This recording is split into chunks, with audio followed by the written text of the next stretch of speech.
Iya,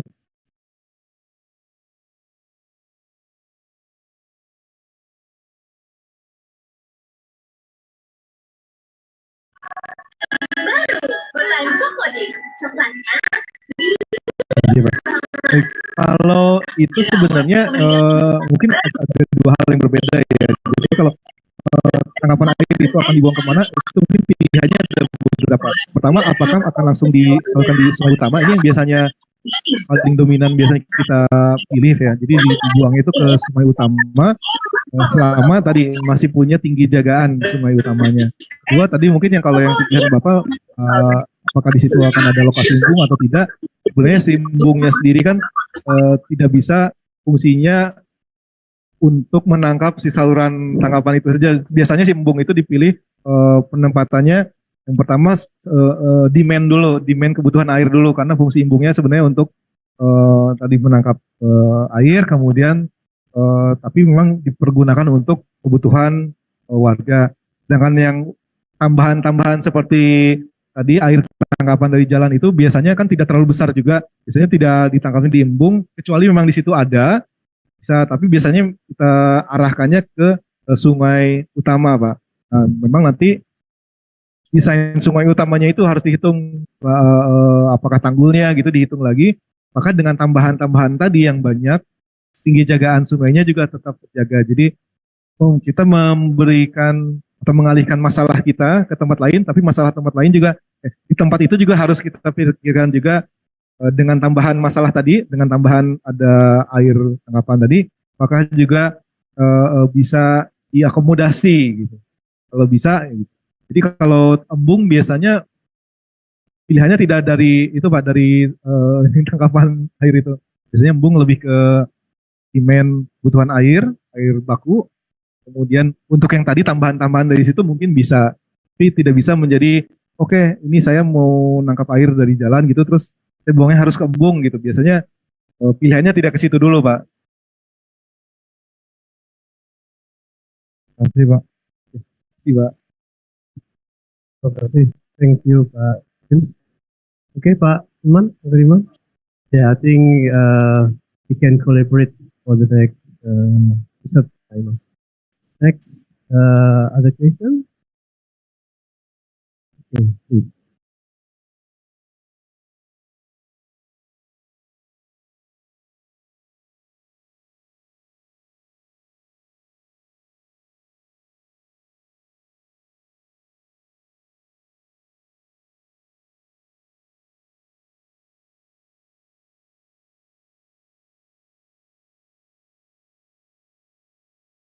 So, to introduce myself, my name is Fudhail. I'm from University.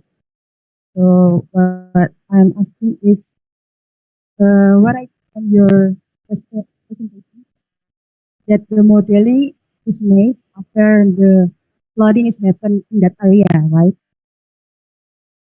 What about the place, the area that never had history of flooding before, but there's chance in future that it may get flooded? Is there any precaution or something in that area? Because we never know when flood will happen. We never know. Right? So I'm asking that.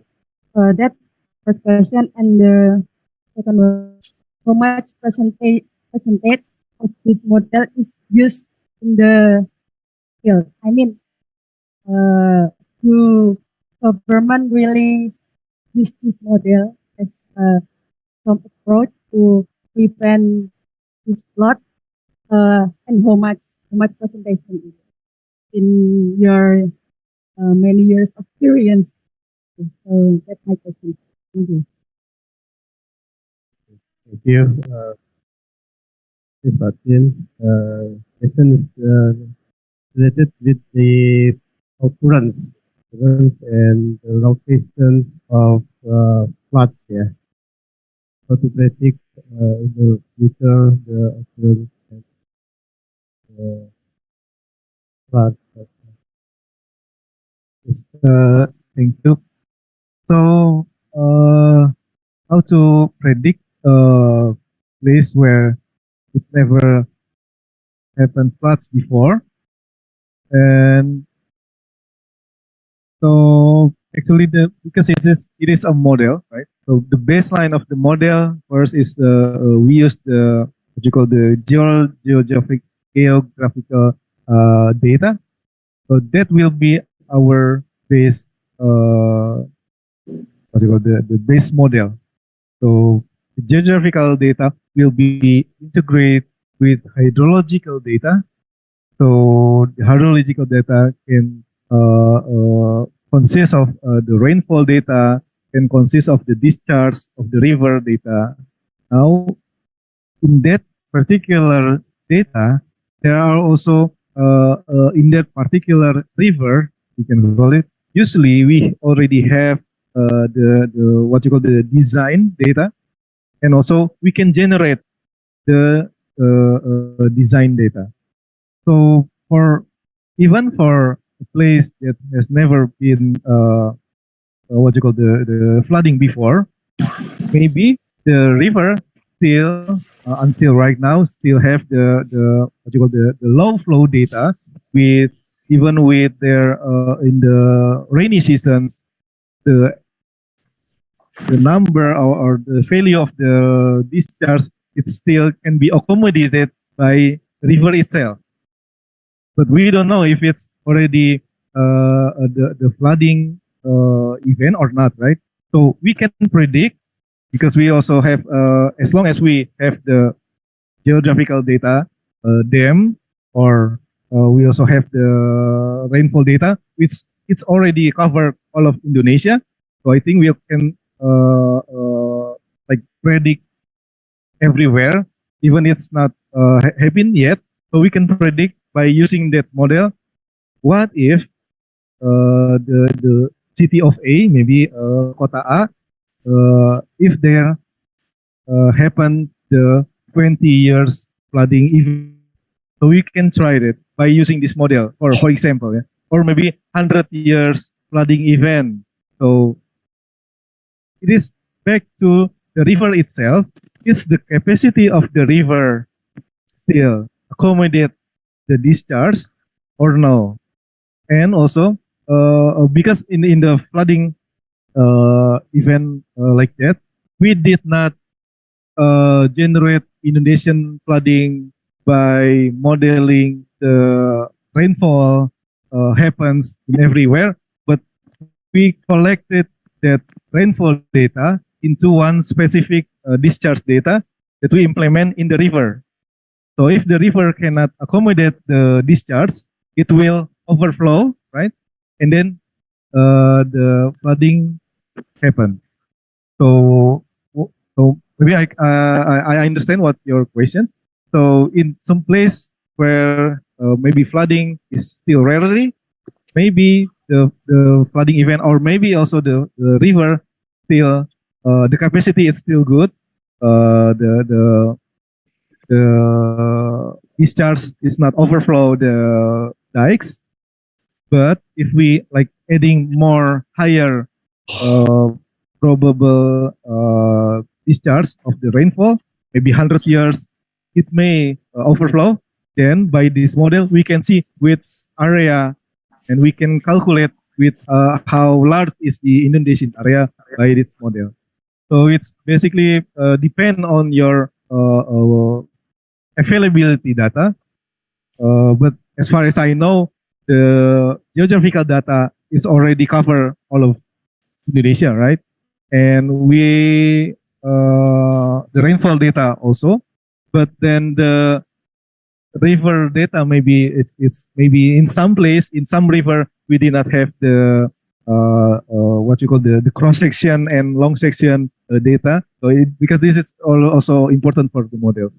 Maybe that is our problem, to have the availability data for our prediction. As long as we have all of the data, we can use that kind of simulations, that kind of models. But then I also encourage you, as I mentioned, the calibration and validations is also need to be prepared after we simulate the data. And the second one, how many percentage we use that one model because as I mentioned, I work in the we call it the balai teknik. So the balai teknik is one of the quick response team for this kind of flooding event. So because it is our responsibility, so we are if you ask how many percent, maybe I like to answer it's 100% because uh, most of our most of our activity is to model the river and the flooding event. Thank you.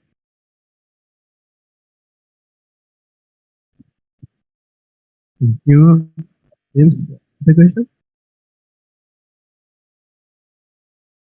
Okay, please, Vicky.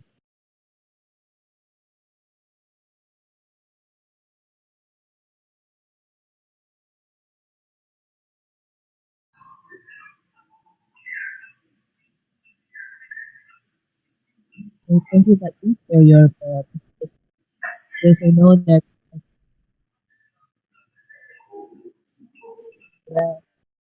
yes, and first everything. Mohon izin, suara tidak terdengar. We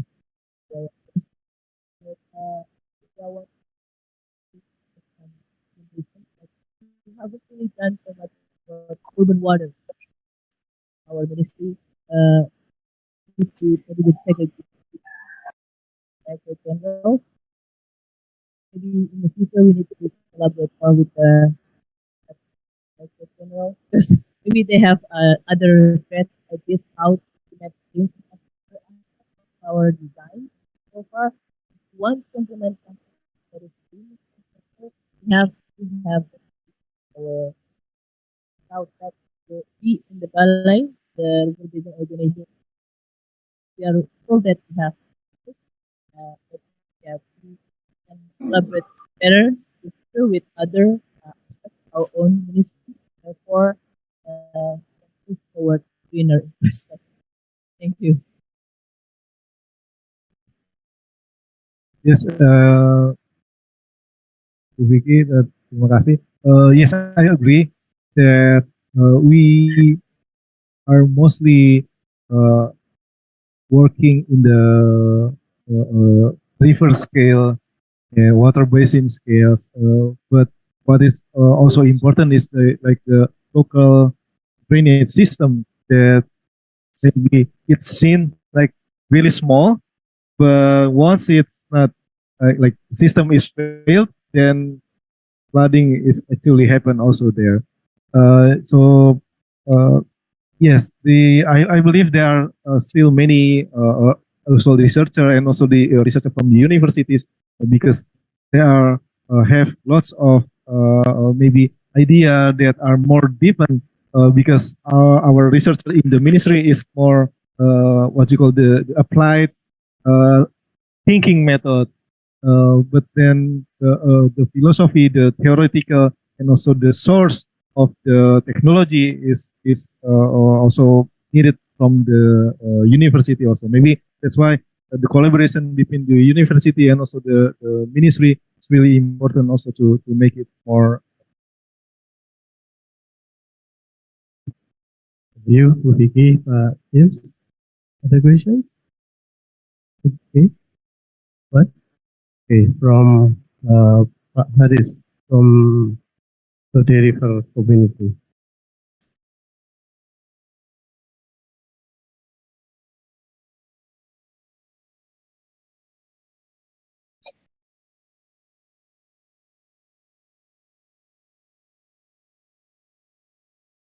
Terima kasih. The river intuit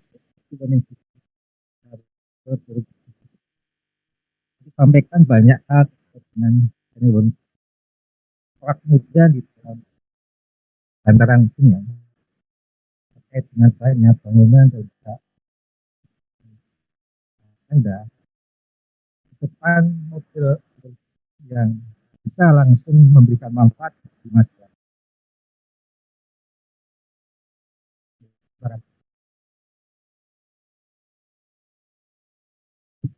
Pertanyaannya terkait dengan bagaimana IWS bermanfaat bagi masyarakat seputaran sungai. Terima kasih Pak. Jadi bagaimana early warning sistemnya Pak ya?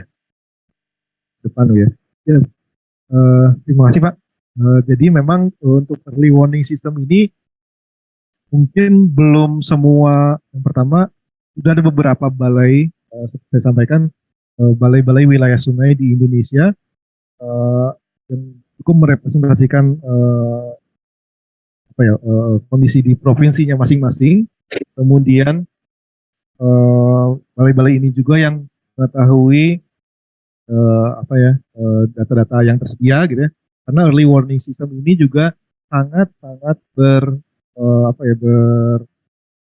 sangat-sangat membutuhkan ketersediaan data loh. Jadi memang belum semua balai besar wilayah sungai atau balai wilayah sungai yang ada di kota-kota di Indonesia ini punya early warning system yang sudah katakanlah internet based gitu ya, yang sudah menggunakan banyak kolaborasi dengan BMKG itu yang memang salah satu yang sudah sangat maju ya tadi yang salah satunya di Juwana early warning systemnya sudah terintegrasi, kemudian juga sudah mempunyai apps-nya yang mana itu menjadi handy, menjadi mudah untuk masyarakat di mana sekarang sudah punya handphone gitu ya, tinggal diinstal saja, sehingga early warning-nya sudah sistemnya bisa di-generate di situ. Nah, pada kenyataannya memang belum semua tadi karena masih beberapa ada kendala, tapi memang dari arahan dari Pak Menteri, dari pimpinan itu ke depan akan dikembangkan semua, sehingga tadi akan ada apps atau early warning system dari masing-masing, paling tidak dari masing-masing wilayahnya, kemudian nanti yang bisa dikontrol juga oleh pusat ya. Jadi yang kemudian tadi PR kita adalah di tadi ketersediaan data Bapak. Jadi ketersediaan data itu yang menjadi kunci penting bagaimana katakanlah prediksi early warning system itu kan bisa memprediksi Pak. Untuk memprediksi, menghasilkan data prediksi itu harus juga ada data-data yang tersedia dan juga alat-alat yang mungkin atau instrumentasi yang juga disimpan di beberapa lokasi gitu ya, katakanlah di sungai kalau konteksnya kita. Contohnya memang programnya BMKG dengan pos-pos hujan, dengan pos-pos meteorological itu sudah dia sebar lah katanya se-Indonesia, sehingga dia sudah punya sistem yang baik. Untuk yang PU ini memang belum menjadi prioritas karena prioritas kita mungkin masih ada proyek-proyek lain yang masih menggunakan biaya yang cukup besar gitu ya, sehingga ketersediaan data ini juga masih jadi minimal gitu. Nah, ke depan memang yang dikembangkan memang kalau saya lihat makanya akan ke arah situ Pak, karena tadi sudah saya sampaikan digitalisasi, kemudian Internet of Things itu pada saat kedua itu, jadi digitalisasi itu dengan menggunakan instrumen-instrumen dengan Internet of Things, pada saat kedua itu sudah dikonekkan, integrasikan, itu nanti yang akan bisa memudahkan pengontrolan, gitu ya, sangat memudahkan prediksi, dan juga sangat memudahkan pada akhirnya, sangat memudahkan masyarakat juga untuk bisa menerima paling tidak apakah ada, katakanlah kalau di dekat sungai kan biasanya flash flood gitu ya, ada muka air di atas yang kita tentukan itu nanti sudah ada warningnya gitu Pak. Jadi kalau sekarang masih belum banyak BWS Pak, yang saya tahu ada 5 yang sudah membuat apps seperti itu, yang lainnya mungkin masih dalam tahap development ya, masih dikembangkan. Tapi mudah-mudahan nanti makin banyak Pak, jadi makin memudahkan lagi masyarakat untuk menerima early warning system di area yang sangat prone.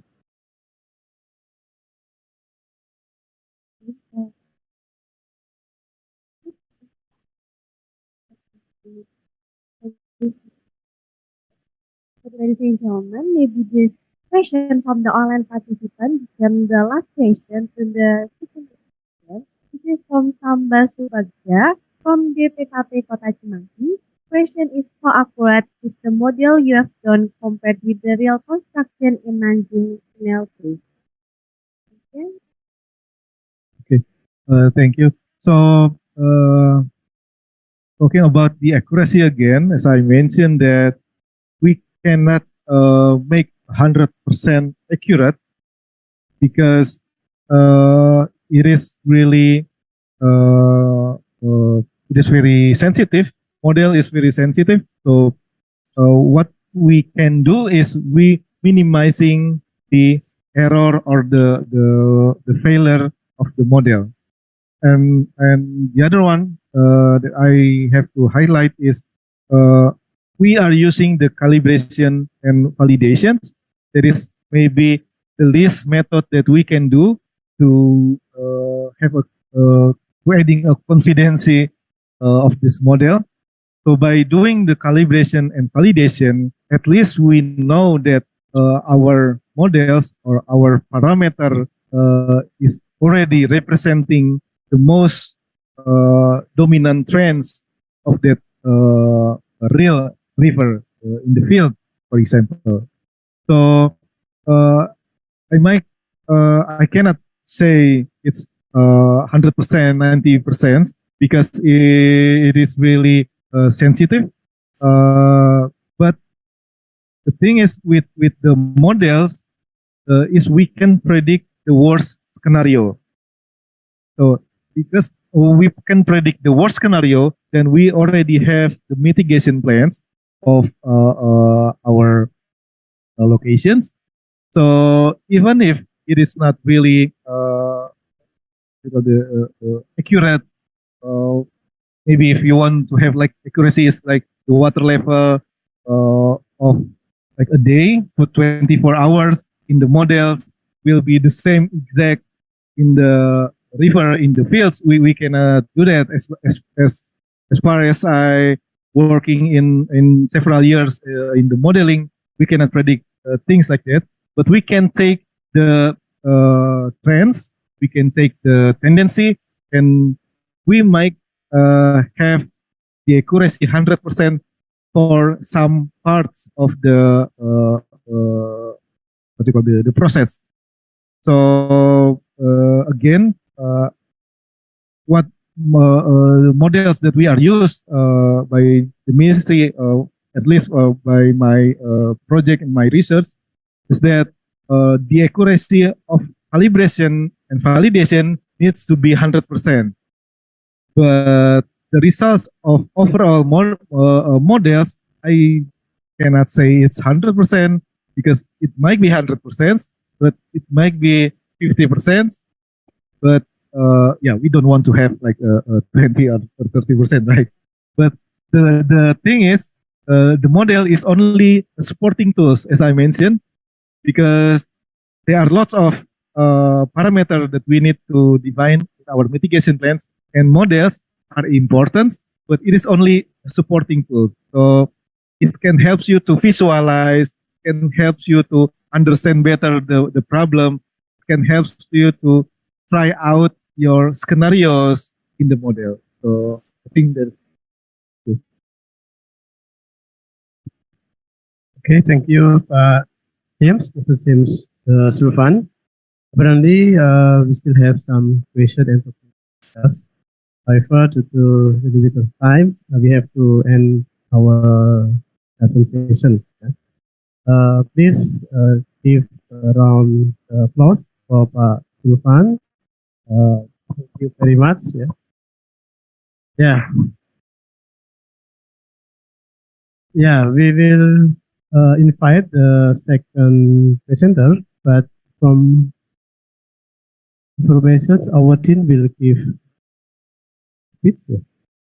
Our team of professional colleagues, Dr. Abu Okay. Please.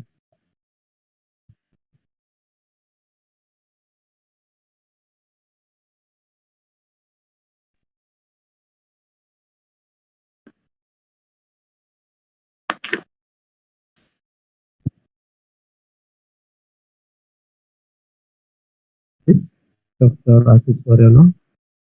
Halo, Assalamualaikum Pak Adi.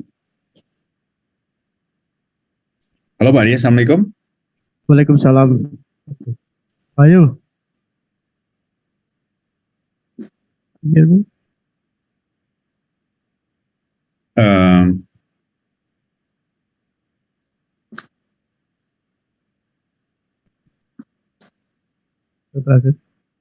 There is no sound from the organizing committee. I heard not anything. Should I say something, Pak Adi? We can hear your voice clearly. Okay. So first of all, I would like to thank to all presenters today. We already attend this meeting. Mr. James Sulfan, STM SC, thank you very much for your coming, and I heard your presentation very nice. Give us energy and give us understanding about modeling related to water resources. And I saw in the picture my dear friend, Professor Said Islamian from Canada and Asfahan, Iran, also with us today. And Mrs. Charlie Carpenter Blois, Master of Science, also attend this meeting and be as a presenter in this meeting. Thank you very much for your coming. And the representative of River Basin Management, Sungai Serayu Opa, my friend Dr. Vicky Arianti, STMSC, MN. Thank you very much for your coming. And also the head of department, Pak Dr. Iman Haryanto, Department of Civil Engineering, Vocational College, Gadjah Mada University. Thank you very much for your support. And moderator, Pak Dr. Adi Kurniawan, and another lecturer who today also attend this meeting. Thank you very much for your coming. And I saw several lecturers from another university. I saw from ITB, I saw from UNY. I see also now from UNS and so on. Thank you for your coming, and also students who attend this meeting. This meeting is very nice because we have about 350 participants in this meeting, in this workshop. That means this topic is very interesting and very important for all of us. Assalamualaikum warahmatullahi wabarakatuh. This workshop is actually matching fund international workshop. Yeah, matching fund is a kind of program from the Director General of Vocational Education, working together with Gadjah Mada University in this term, working with Department of Civil Engineering, Laboratory of Hydraulic and Environment, Vocational College, Gadjah Mada University, and also working with industry, PT Wahana Duta Rucika together. This year, faculty vocational college got 9 matching fund program. Totally, we got support of funding from Director General of Vocational Education and Industry, about 5 billion rupiahs to do several activities. And we are lucky because Department of Civil Engineering got 2 matching fund. First is Mr. Dr. Adi Kurniawan, and second is under my organization. This international seminar has aim to discuss about water resources, particularly about rainwater, about rainwater management, when we can call about rainwater harvesting, because our program is rainwater harvesting in terms of industrialization and commercialization of the equipment. This is very important because we want to distribute our knowledge about rainwater harvesting as soon as possible all over Indonesian island. We have 17,000 islands, and we have already 25 committed students who want working with us with the lecture to disseminate this idea and technology for rainwater harvesting in Gajah Mada University and also in the other institution at the university, and also in another island like Papua. And now the movement of rainwater harvesting is running. Yeah, today we have more than, not today, this moment we have more than 100 point through this program. And the other program, like from public work, from Minister of Forest and Environment, and also from local government all over Indonesia, I think it's more than 200 point rainwater harvester implemented in several places. Due to this international seminar, we hope that the understanding about rainwater management will be growing step by step. And I know and I'm sure that all our participants also agree with us that rainwater harvesting will be water resources in the future. And if we start now to do that, to disseminate rainwater harvesting and with all of technology and also problem and solving, in 10 years, we will face the new era for rainwater harvesting management in Indonesia. And I believe, and I think we believe, that if we use rainwater for our water resources, then suddenly if there is climate change and everything happen, we have already have a solution. Rainwater as a solution for water resources management in the future. Once again, I do thanks to all our participants, to all lecture, to all presenters for your commitment and your time and your idea, your knowledge to support our movement, rainwater harvesting movement. And also thanks to River Basin Management in Soraya. Thank also to Minister of Education through Director General of Vocational Education, and thanks also to Ruchika, PT Wahana Duta Ruchika, who always working with us. For closing, I hope that we are always having motivation to create a proposal and to create the activity for the year 2023 based on our activity now, to have more and more support, more and more collaboration between our institution, industry, and also government. Thank you very much again.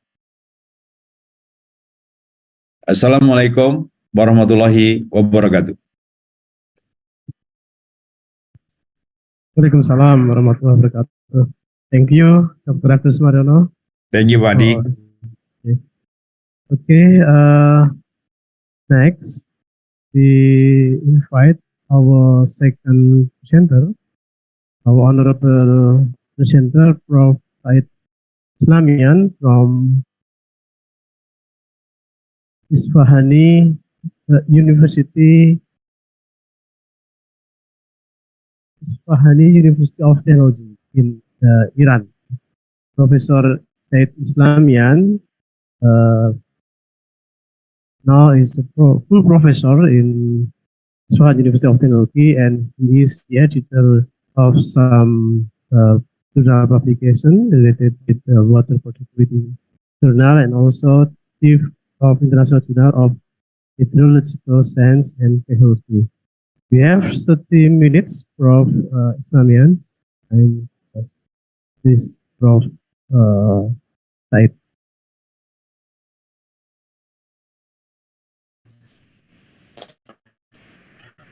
Thank you very much. I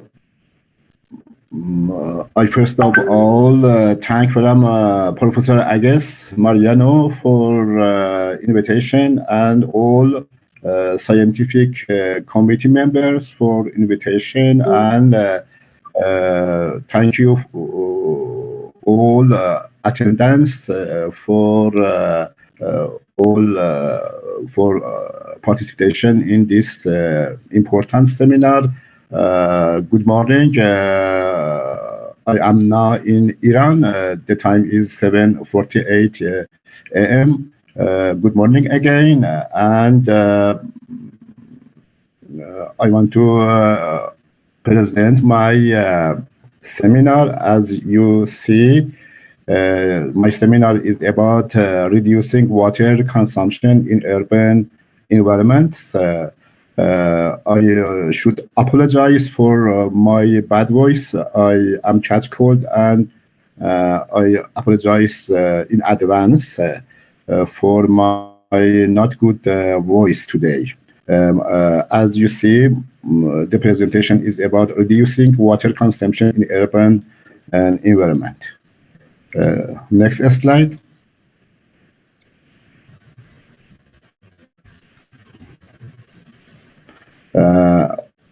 I am a full professor of hydrology and water resource engineering in Department of Water Engineering, Isfahan University of Technology, Iran, and also I am visiting professor of McGill University, Canada, working with some college over there. As you see, my seminar today is about two items, two directions. First of all is urban and industrial water conservation methods to reduce water consumption in urban environment. You know, the urban environment is very important for us regarding rainfall and stormwater, and also drainage capacity, and also as my brother Agus, Professor Agus said us, is very important about water harvesting, rainwater harvesting. And the second direction today is about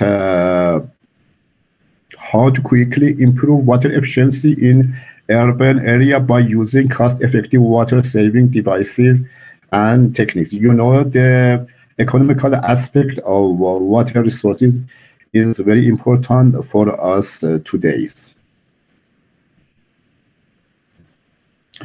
Methods, urban and industrial water.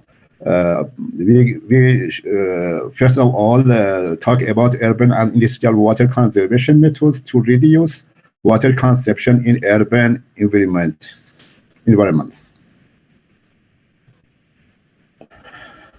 You see this sign, drought is here, conserve water. You know, drought is very important. The damage of drought is very much and more than flood.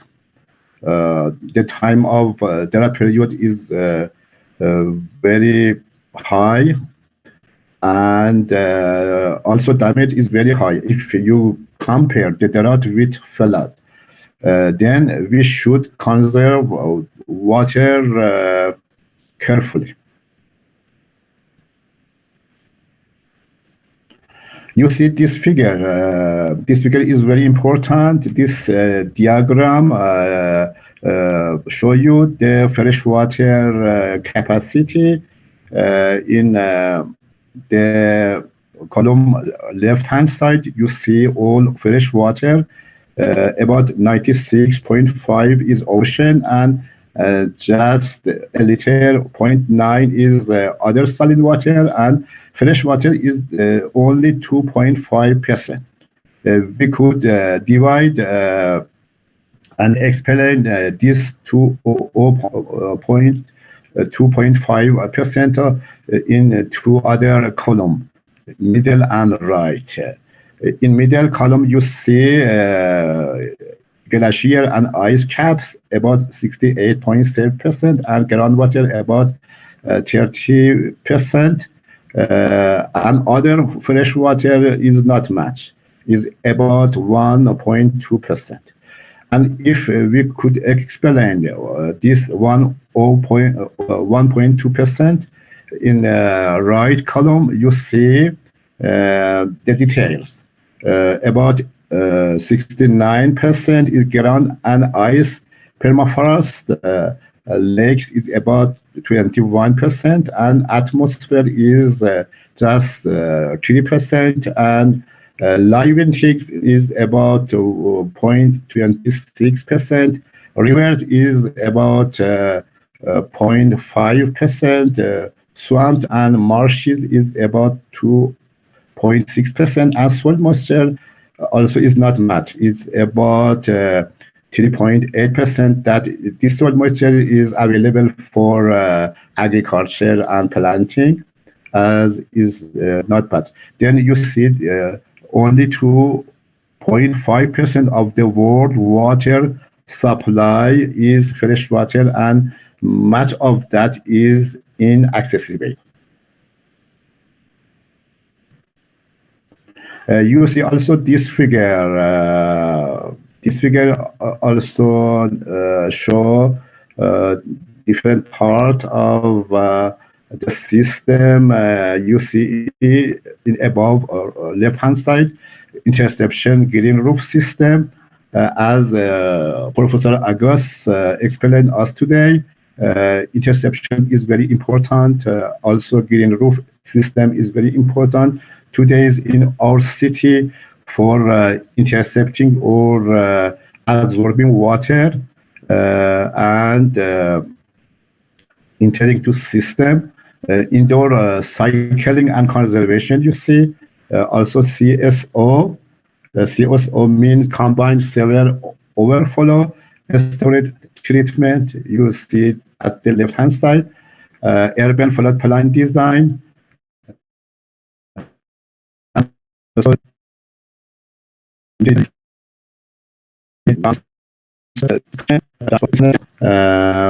and plus paving and bioswale for infiltration. Infiltration is very important for us for infiltrating water to ground, and for artificial recharge and storing the water in groundwater resources. Also, you see water-wise landscaping and urban agriculture. Also, you see waterfront eco-park. For eco-park is very important for us in infrastructure. And also, you see at right-hand side, constructed wetland. Constructed wetland is very important for us. In addition to have artificial, natural wetland, we should build artificial constructed wetland is very important. There is many types of constructed wetland. Also, there is hybrid one, and we could construct them and treat the wastewater, and it is very important for water reuse. For water reuse, constructed wetland is very important.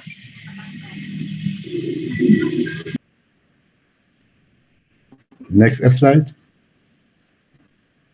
Yes, and also you see this figure as is not very clear, but water conservation driver and level on intervention.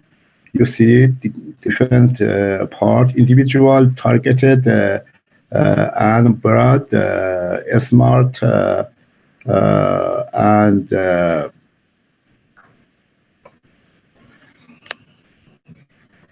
other part, data mining, and you see the other part in this figure, and all is very important to us. You see conservation target in the bottom of the figure. Policy and legislation is very important for us, and also climate information is very important. Water storage and community expectation all are important for us, and we should think about that. Next slide. Main reason to conserve water. Why we should conserve water today? The main reasons are explained here in this slide. As you see, conserving water saves energy. Energy, as you know, is important to filter, heat, and pump water to your home, your house, your office, urban building. So lessening your water use likewise decrease your carbon traces. You know, the carbon traces is very important for us, especially in changing climate. In our changing climate. Second, the reason is consuming less water keeps more in our environment, and it is with keeping wetland habitat best for creatures like otters, water voles, herons, and fish, and the other animals. This is particularly significant during dry season period. And the third reason is conserving water can save your money. If you have a water meter, the less water you use is very important, and the less you might be charged by your water company.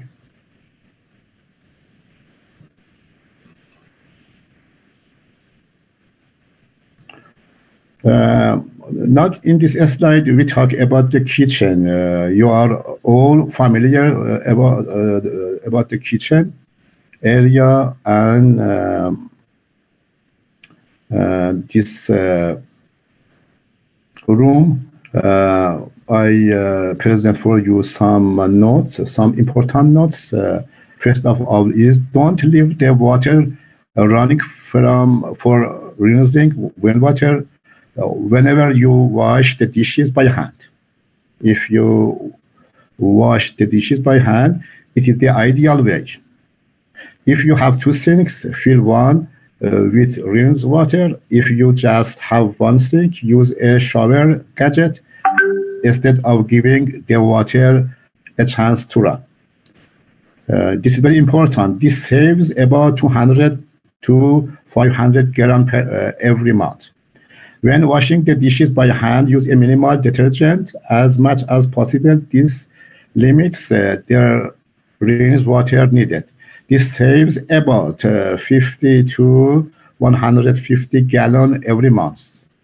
And make sure not to defrost frozen foods when you want to have a lunch or dinner with running water. Either prepare in advance by putting frozen things in the ice box or refrigerator overnight.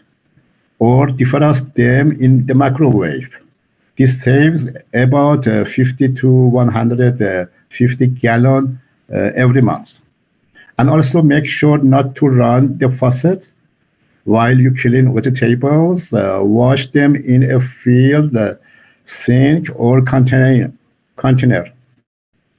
This approximately saves 150 to 250 gallon every month. And the next item is keep a container or bottle of drinking water in the fridge. This beats the inefficient tendency for running tap water to cool it for drinking. This normally saves about 200 to 300 gallon every month. And the last item is cook foods in less water. This keeps nutritional value of the food as well, because today the nutritional aspect is very important for us, for all man and woman is very important for the life is very important, and for the health is very important.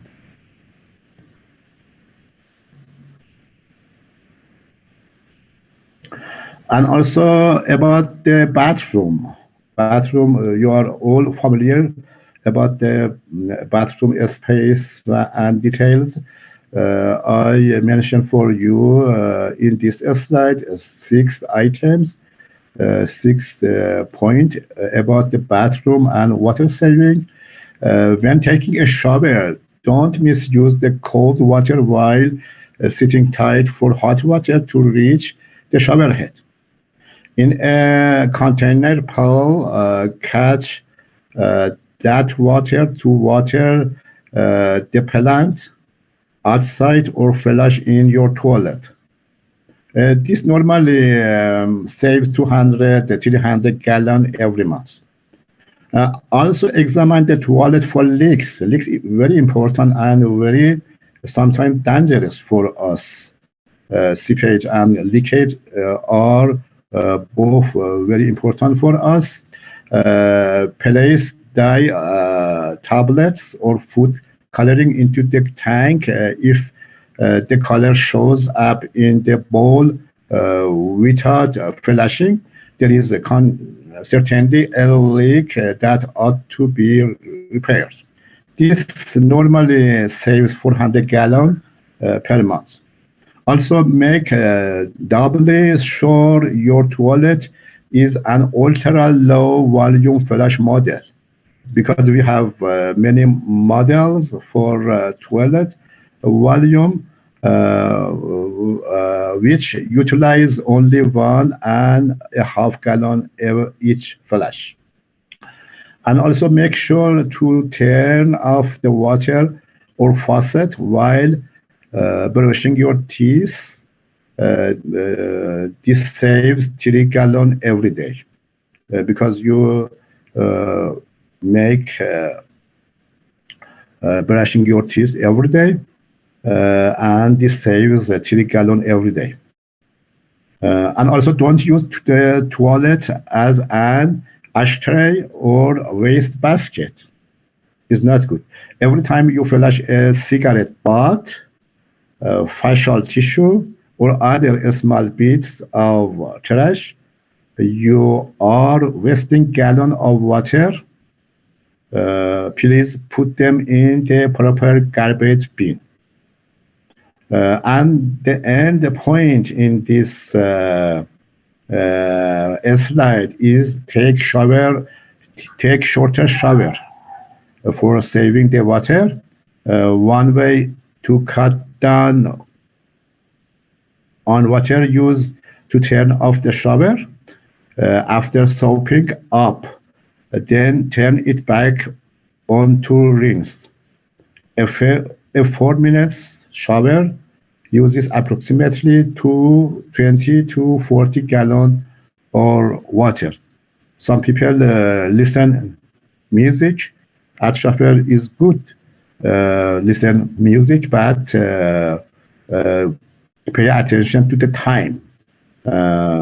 Maximum times should be about 3 or 4 minutes.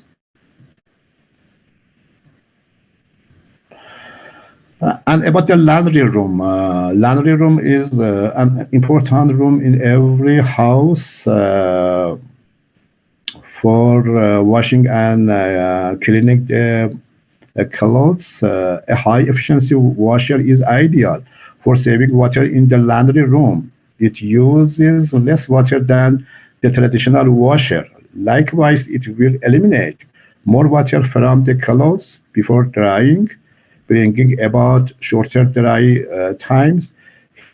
Here are a couple of different tips and points for saving water in the laundry room. These 3 tips are very important for us. First of all is run the washer only when you have a full load. You should wait some days for filling the capacity of your washer, and then turn on the washer. To cut, and second point is to cut your dry time, use wool dryer balls. This helps us very much for decreasing our dry time. Allow stained clothes to soak the sink in advance. First, we can do this task. After that, so they don't have to be washed twice, and we could save the water so much.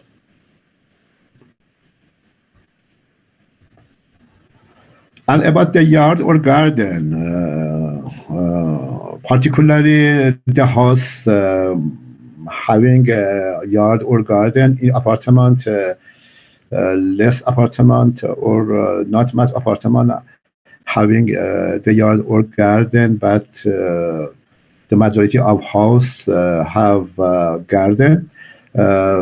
We include 6 points in this slide. The first point is avoid watering the lawn or windy days. Be careful about the windy days. Windy days is not good for watering or irrigation. There is excessive evaporation in windy days. This can waste up to 300 gallons in a single watering. For each irrigation, we waste up about 300 gallons. Is not much. It is better to water during the cool parts of the day, preferably in the early morning, to keep from the development of an organism. This saves 300 gallons. Then early morning is very important for us to irrigate or to water the garden, and also is very good for our health. Go out go to yard or garden and irrigate the plant or other crop. If you have a pool, utilize a pool cover to eliminate evaporation. Pool cover is very important for us for decreasing the evaporation. Likewise, it will keep your pool cleaner and lessen the need to include chemical. This saves about 1,000 gallons every month. This is very much, so much volume for us for saving the water. Pool is very important. Managing the pool is very important for saving the water because the high volume of the pool. You're using a pail or soapy water, clean the car and make sure to drive it into a lawn. The water used can help water the grass at the same time. Only use the hose for rinsing. The easy practice can save as much as 150 gallons when washing a car. Because all of us having a car at home, some houses have more than one cars at home. Minimizing watering or on cool or cloudy days and not water in the rain. Change or deactivate automatic sprinkler. This can save up to 300 gallons each time. A sprinkler is very important for pressure irrigation. A sprinkler is very important in pressure irrigation and is one of the most important method in pressure irrigation. The first one is sprinkler, and the next one is drip irrigation. Put a layer of mulch, mulch around trees and plants, places of bark. There is a lot of types of mulch, bark, for example, peat greenery or rock. All of them gradually slow down evaporation. This saves about 750 to 1,000 gallons every month.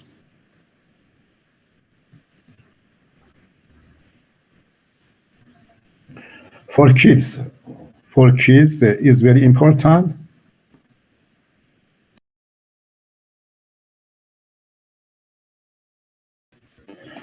For kids,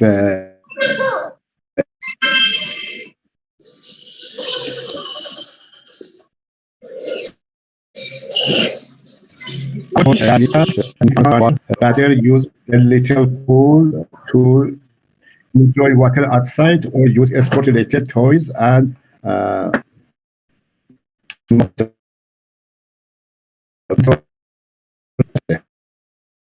we could put 8 item here. Sorry. When washing hands,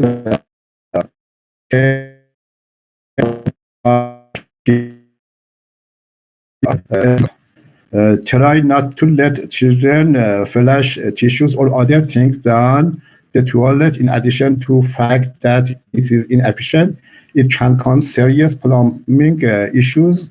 Urge your children to use a waste basket for issues or other daily essential they might be learned to flush. If your children have a pet fish, reuse the water from the tank as food for your house plants instead of draining it. When washing the dog, ensure you wash them in an area of the yard that required water, so you can carry out 2 tasks at once. It's very important for saving the water.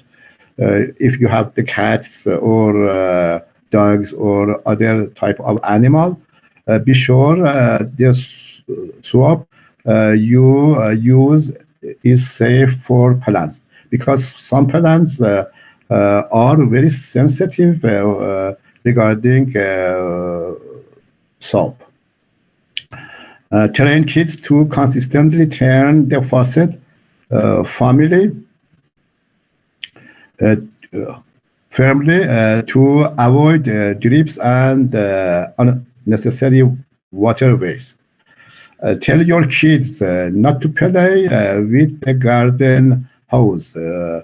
This saves about 10 gallons every moment. And the last point in this slide for kids and babies, and also for teenage, some small early teenage also sometimes is whenever you allow your kids to play in the sprinklers, ensure It is just when you are watering the yard, suppose it is not very cool around the time of day.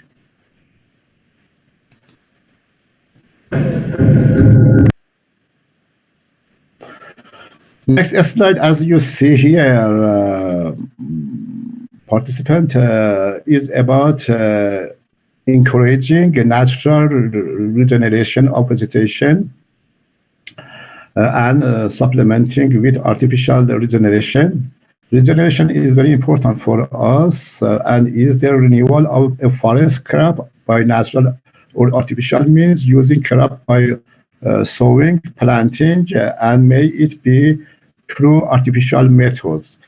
These have a greater impact on conserving water. The natural and artificial regeneration of vegetation is a dynamic procedure. Life recognizes land when the vegetation has been somewhat or completely devastated. Life stores the last ground through the instrument of the progression of species. Then the life cycle is very important and normally improve or restore many things in nature.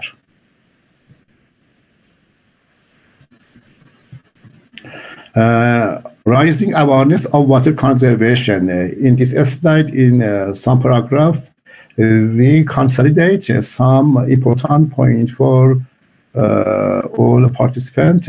We all need to go hand in hand strictly, because water is a global priority and it is imperative to save as much water we can get in any way possible. If it is not for us, then the generations to come, and if not for the generation, for the world we live in. It is our planet, really, the Earth, or our planet. Building awareness seems simple, yet so hard to deliver to the human race. For sure, it is the easiest to start it in our home. We should start at our home, my home, and your home, with ourselves, rather than sitting tight for another person to begin conserving. Let us, as an individual, initiate in conserving. We should start from ourselves. Most importantly, we have to educate everyone about how essential water is. This is the very least way we can save the water. The more we educate people, the more water we save. Then education is very important. University is very important. High school is very important. Middle school and all schools are very important for us for education. Every leakage ought to be fixed in drainage system whenever available. Wasting time has become a powerful environmental issue, both at consumer and industrial level. Both levels for us in very important at consumer level and also in industrial level. It has turned out to be essential for people and organizations alike to discover approaches to decrease water wastage and conserve it. There are various approaches to saving water. Conserving is one, and reusing it is another. Given that we live in a zone lying down to dry zone, it shows well to save it. This means we can use using water twice is one great approach to extend this valuable resource further.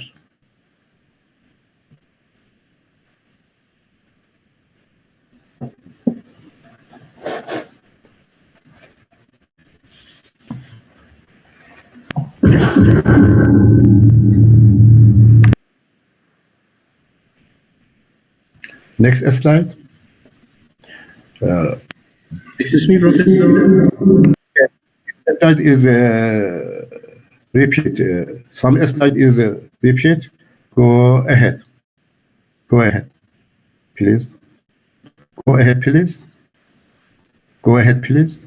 Yes. Yes.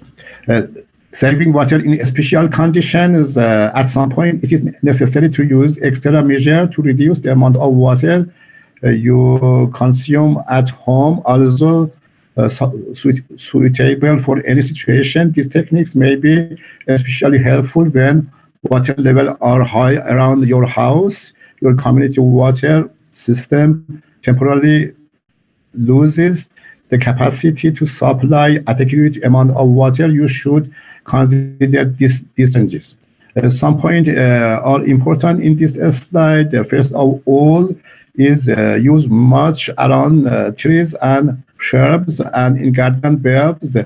They significantly reduce the amount of water lost through evaporation and reduce the need for watering. Consider using a drip irrigation system in your garden or in your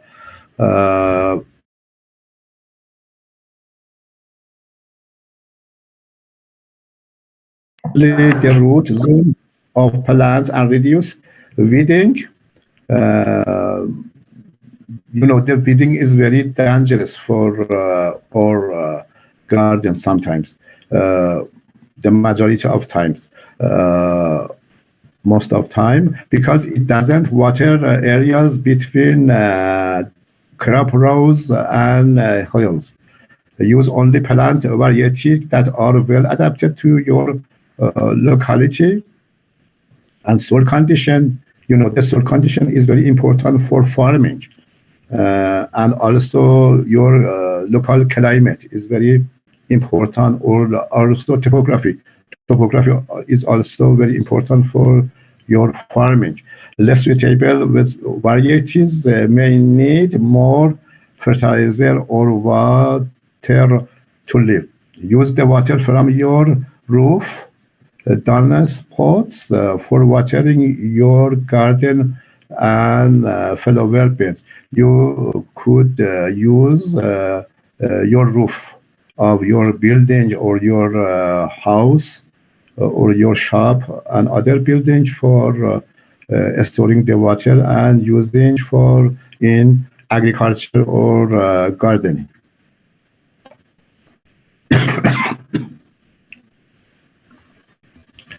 I am consolidating my presentation.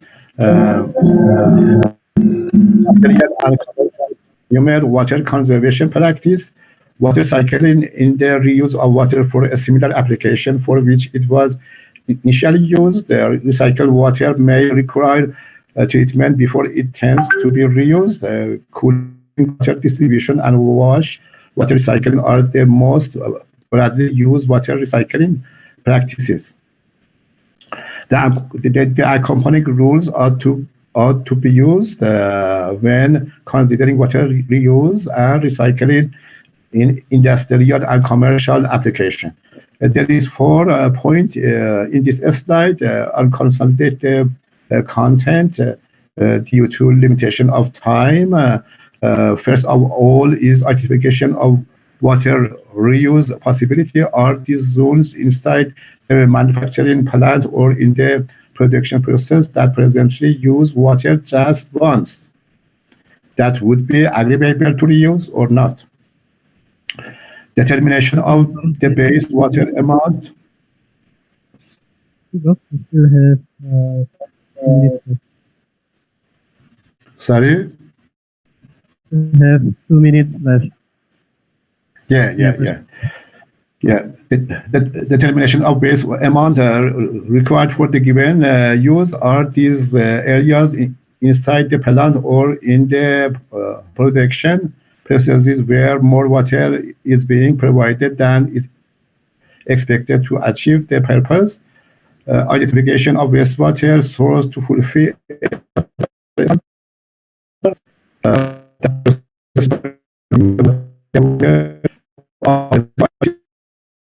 can be accomplished with lower quality water, and the end is determination of how the water can be shipped to the new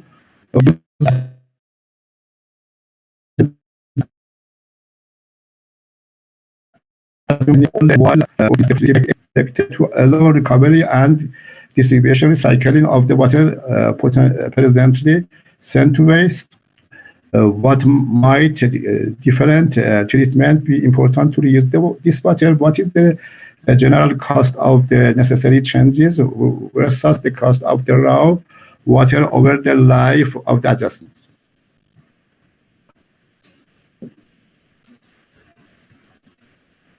Next slide.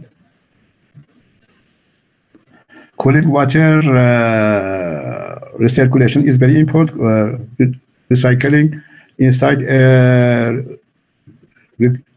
recirculating cooling system can increase significantly less water usage, but use similar water to carry out a few cooling activities. The water saving are commonly adequately significant to bring about a general cost saving to the laundry, to the industry.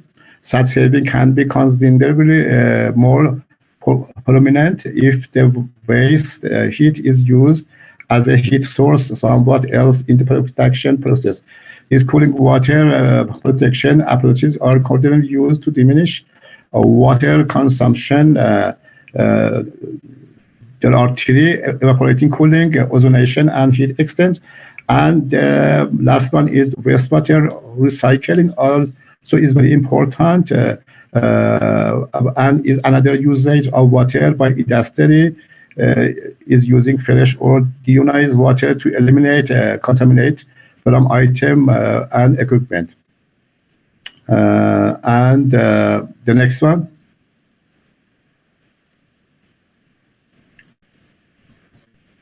Water conserving technique I show in some figure. The time is finished. I just show you some figure. My presentation is almost finished.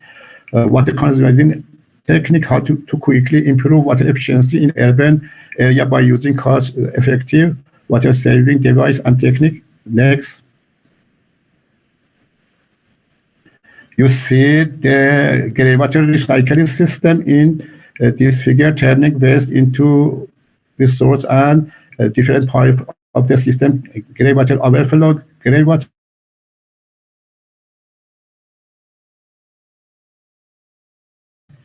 Next slide. You see red water, the before one. Number two, you see the rainwater harvesting, as Professor August said us. Rainwater harvesting is very important for us, and you can store the water in underground. Next. This is the efficient irrigation technology. Sprinkler irrigation, you know all. The next one.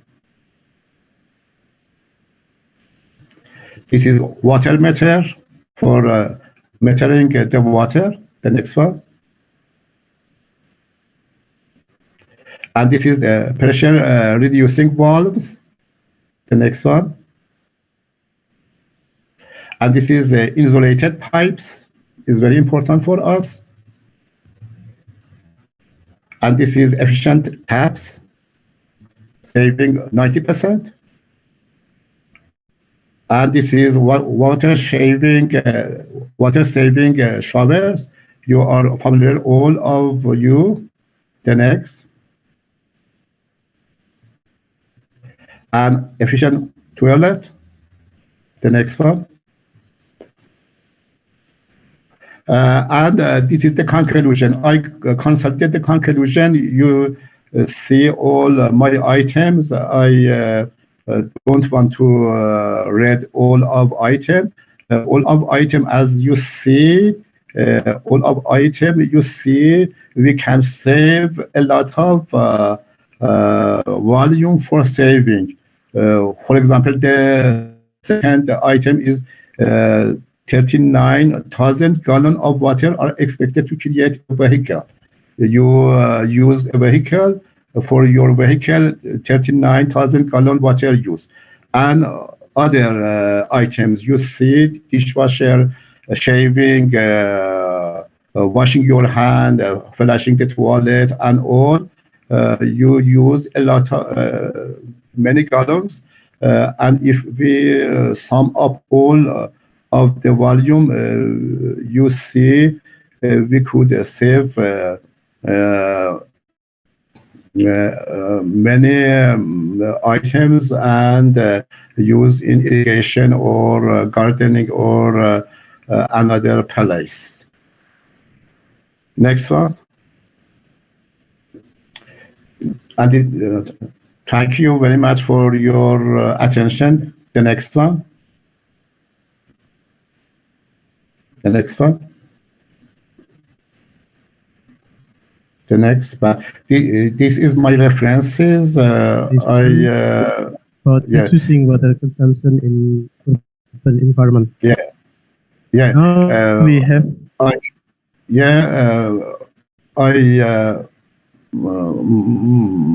My situation is not good. I can't call and I should buy from all participants and have a good day for all participants, all doctors and professors, all students. I am in your service. My email is my profile, and you can contact me for any inquiry, question, and I am in the service of all of you. Thank you very much for your invitation and your time. Bye. Thank you, Prof. Said, for your nice presentations related with how to reduce water consumption in urban environment. How to save water in our daily activities, in the kitchen, in the bedroom, laundry room, in the yard, garden, and also for kids activities and industrial activities. Now we've come to the question and answer discussion.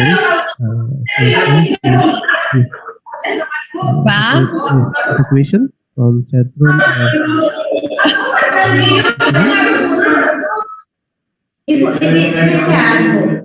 Ya di CA, kalian lah delegasi ada baca. Pisahan ya Beko, itu loh Ibu.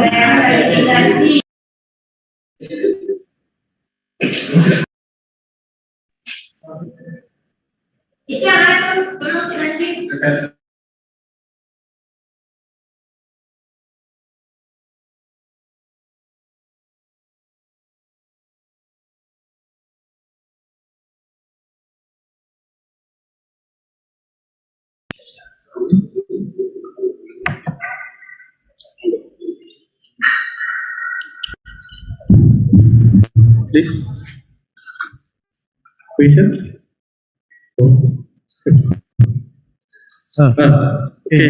Thank you, Prof. Said. I have one question. In our region, our universities also develop technology, appropriate technology to harvest rainwater. But apparently, the movement or the applications of this technology is still low, in the sense that some of the development were supported by the government. How to increase motivation from the community or from people to harvest the rainwater? Thank you.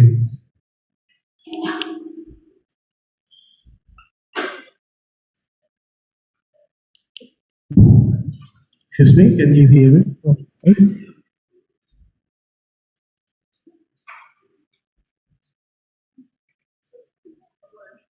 If problem. Connection.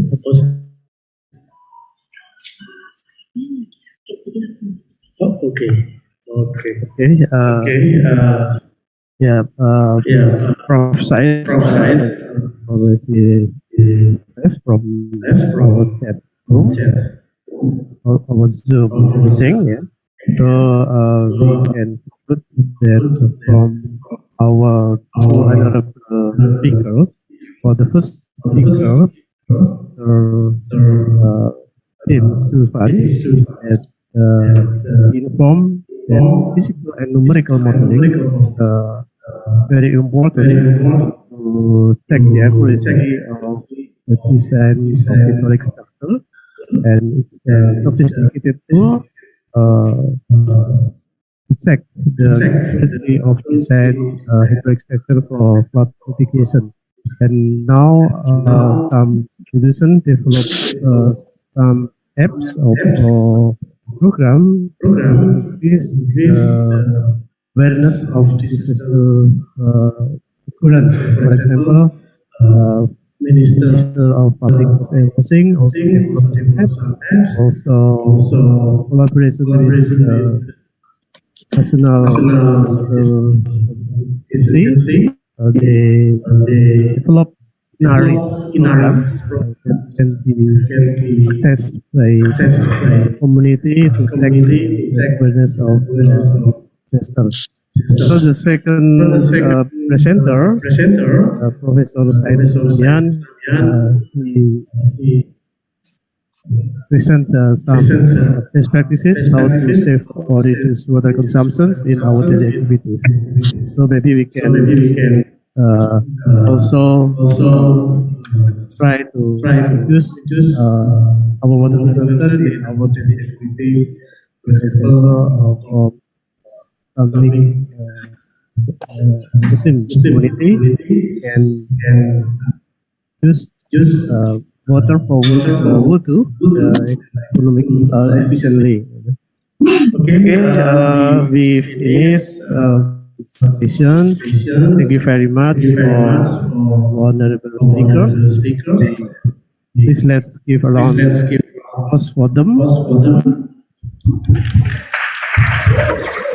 Thank you. And finish this session. Assalamualaikum warahmatullahi wabarakatuh.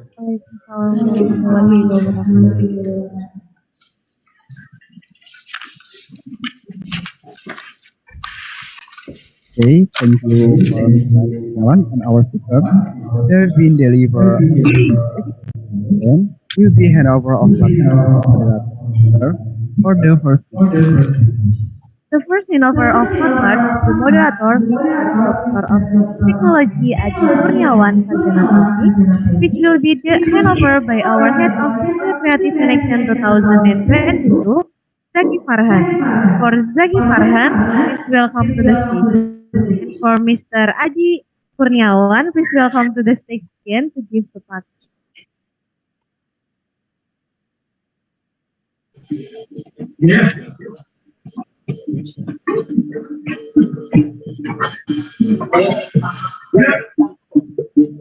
Once again, the first handover of podcast to the moderator, Mr. Doctor of Science Technology Adi Kurniawan Sarjana Teknik, which will be handed over by our Head of Civil Creative Connection 2022, Zaki Farhan.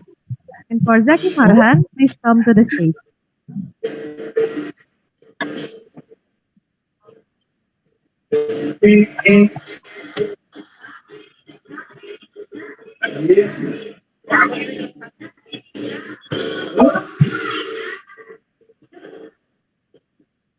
Siap deh.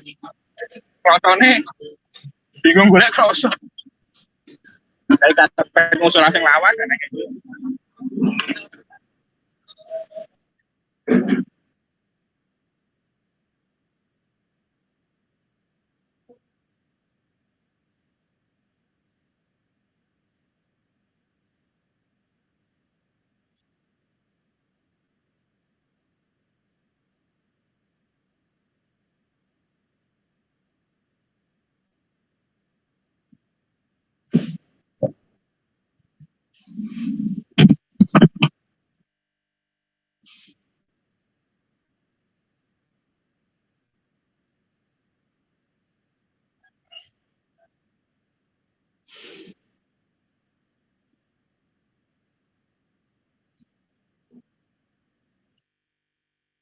Okay, ladies and gentlemen, then a symbolic handover of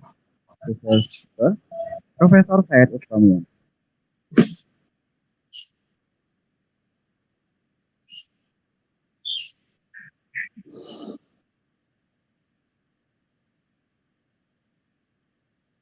A symbolic handover of a certificate to the first speaker of this Professor Syed Islamian.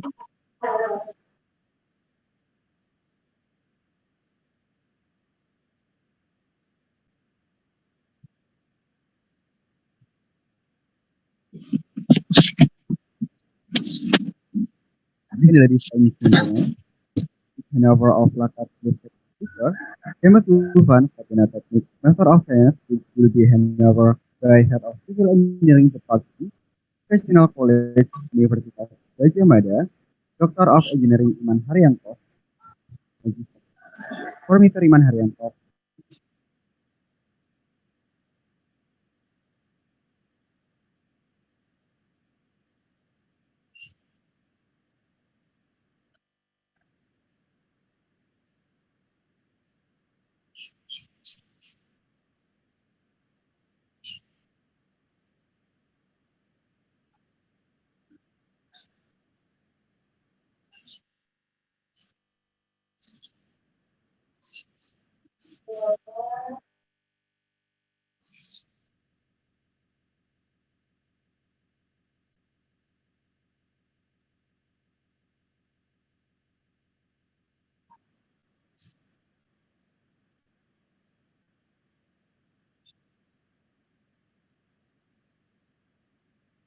Okay, Nana and the ladies and gentlemen, and then what the next, Nana? Okay, Tian and ladies and gentlemen, I think after hearing the explanation from our moderator and also our speaker, I think we need to take a rest. So we're gonna take a break for 1 hour, and so all the participants on the online participant are allowed to leave this meeting room. For offline participants are allowed to pray and have lunch, and we will back to this meeting room and ballroom 1 past 10 a.m. to make sure that all of you ready to continue this meeting. We will back to Internasioanl Seminar Eko Infrastruktur Festival 2022. See you.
Surya Group merupakan sebuah holding group yang bergerak di industri konstruksi dan pertambangan.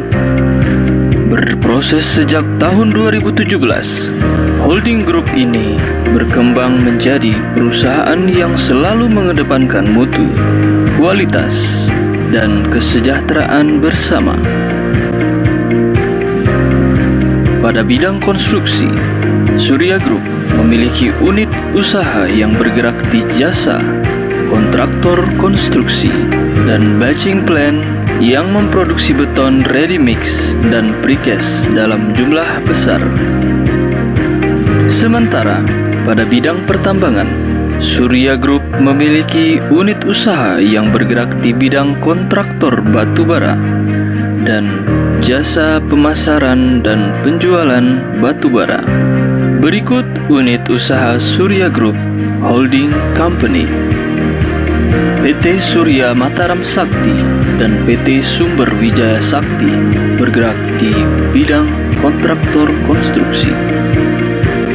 Sementara PT Surya Karya Setiabudi, PT Surya Cakra Sakti, PT Surya Beton Precast, dan PT Surya Bengawan Sakti bergerak di bidang batching plant dan precast.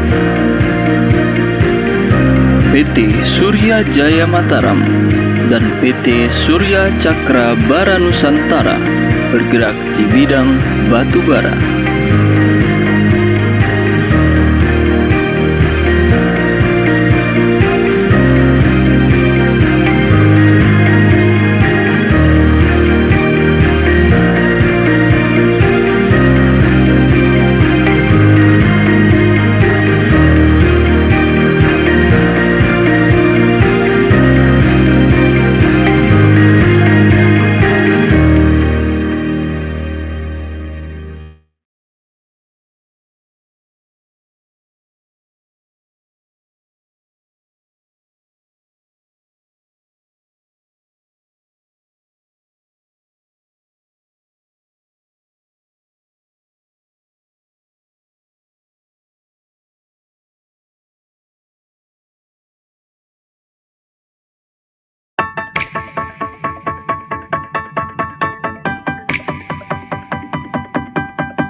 Instalasi alat pemanen air hujan gamma rain filter merupakan teknologi tepat guna yang dikembangkan oleh Departemen Teknik Sipil Sekolah Vokasi Universitas Gadjah Mada.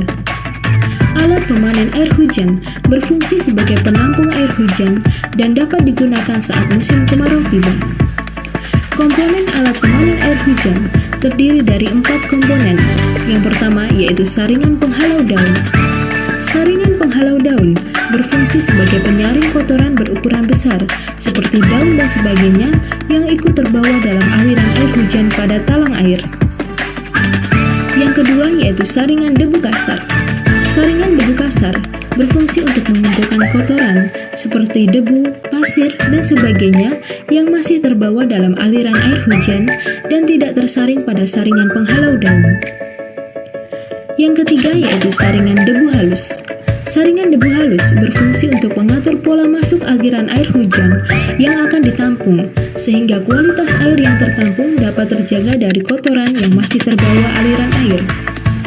Yang keempat yaitu pipa pelimpah. Pipa pelimpah berfungsi untuk mengalirkan air dari penampungan yang sudah penuh atau overload dengan air hujan, yang kemudian dialirkan ke dalam sumur resapan atau sumur penduduk agar pola konservasi air tanah juga tetap berjalan.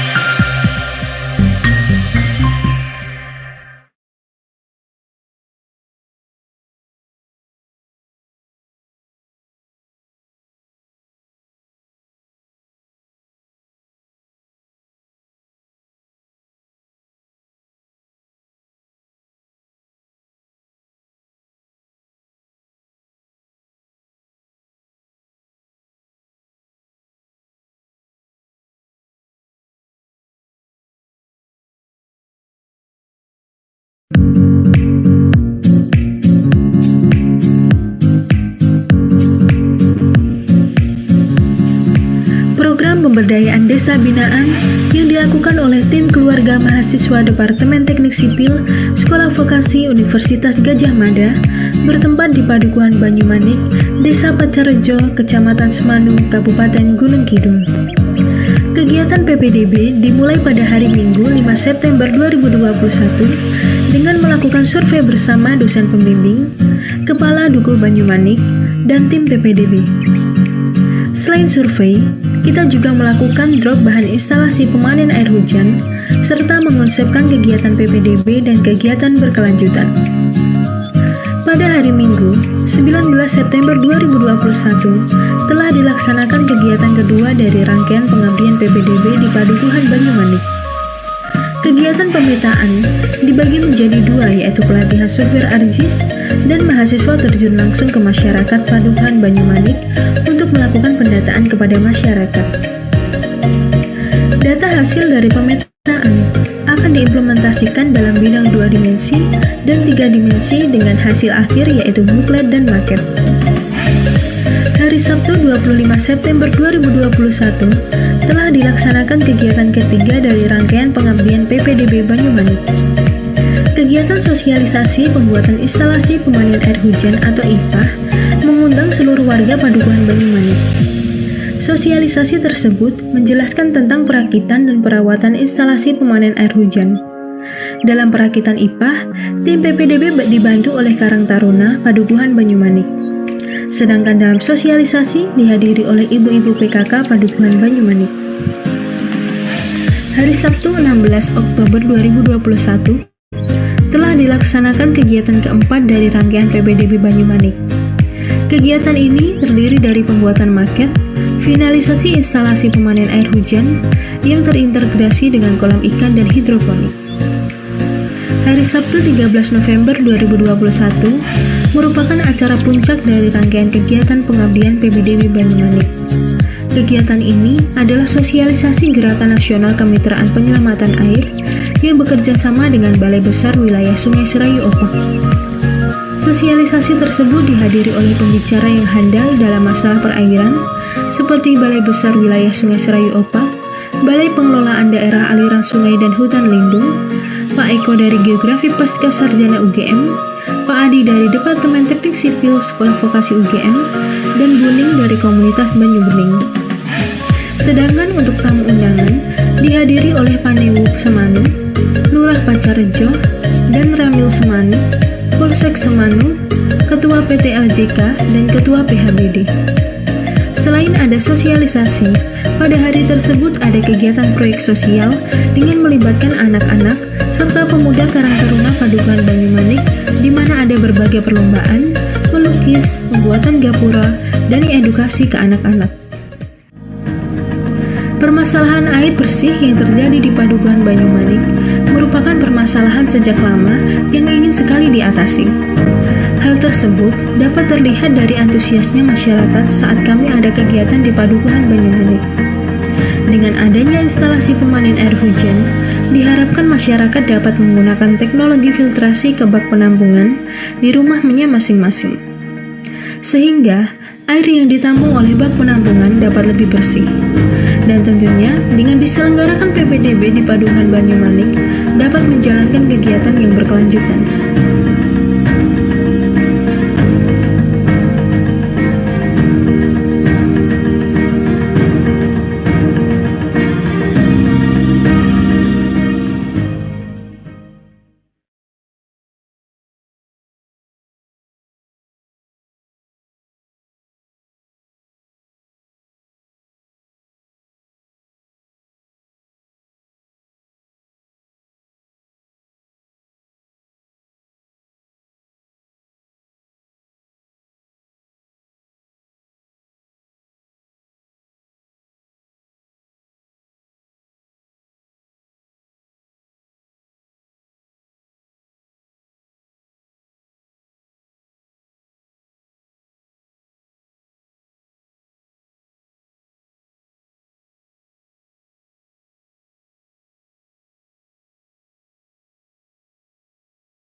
Surya Group merupakan sebuah holding group yang bergerak di industri konstruksi dan pertambangan. Berproses sejak tahun 2017, holding group ini berkembang menjadi perusahaan yang selalu mengedepankan mutu, kualitas, dan kesejahteraan bersama. Pada bidang konstruksi, Surya Group memiliki unit usaha yang bergerak di jasa, kontraktor konstruksi, dan batching plant yang memproduksi beton ready mix dan precast dalam jumlah besar. Sementara pada bidang pertambangan, Surya Group memiliki unit usaha yang bergerak di bidang kontraktor batu bara dan jasa pemasaran dan penjualan batu bara. Berikut unit usaha Surya Group Holding Company: PT Surya Mataram Sakti dan PT Sumber Wijaya Sakti bergerak di bidang kontraktor konstruksi. Sementara PT Surya Karya Setiabudi, PT Surya Cakra Sakti, PT Surya Beton Precast, dan PT Surya Bengawan Sakti bergerak di bidang batching plant dan precast. PT Surya Jaya Mataram dan PT Surya Cakra Bara Nusantara bergerak di bidang batu bara.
Surya Group merupakan sebuah holding group yang bergerak di industri konstruksi dan pertambangan.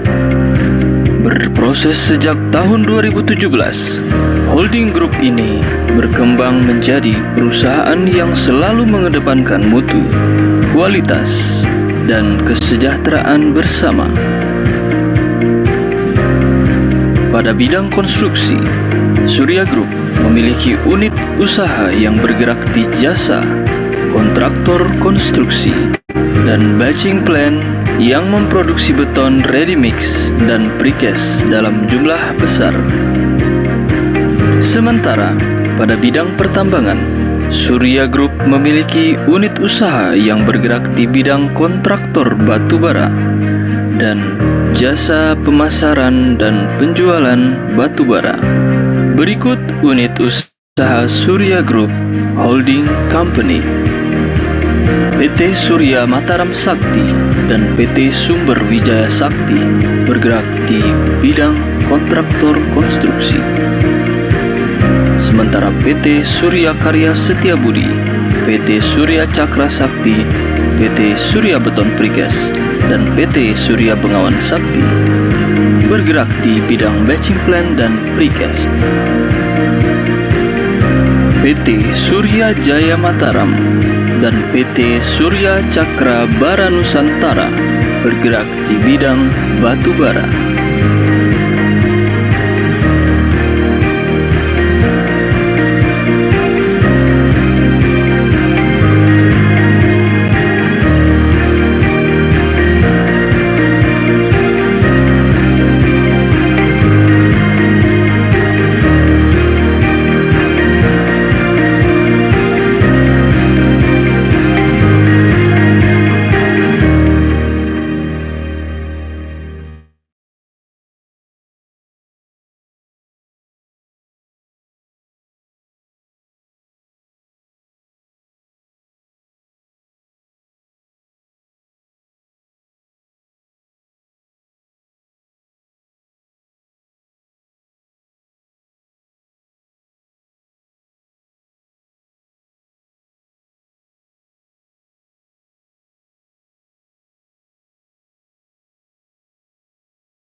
Salah. Hai, welcome back to Acek Live. Gue Indra dan ya, sudah hampir 2 bulan gue menggunakan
All done, everything's packed. I'm just gonna probably have bad signal.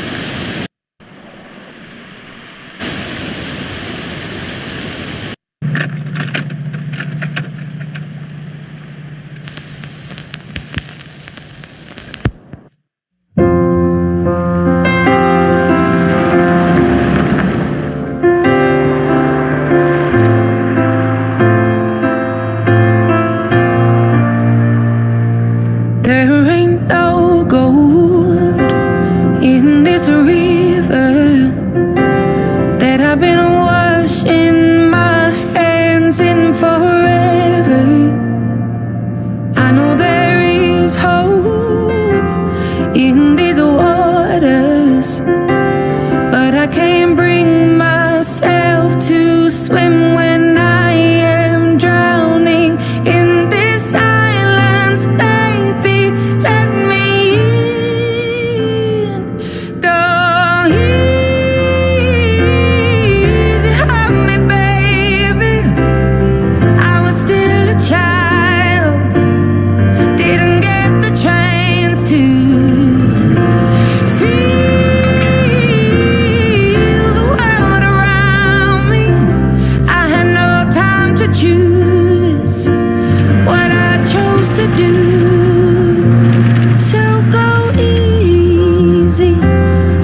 Yeah, I'm keeping that.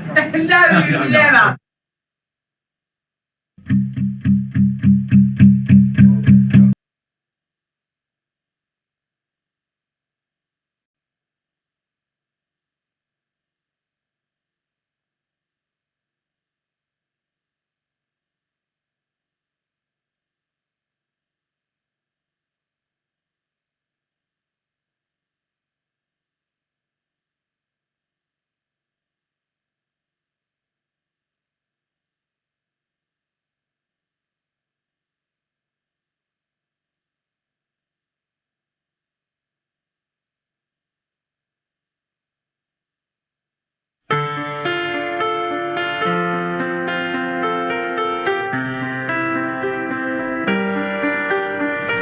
I let it fall, my heart, and as it fell, you rose to claim it.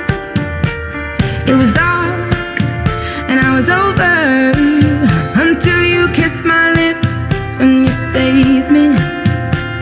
My hands, they were strong, but my knees were far too weak.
Lama-lama hatiku bertanya, apakah benar kau mencari cinta?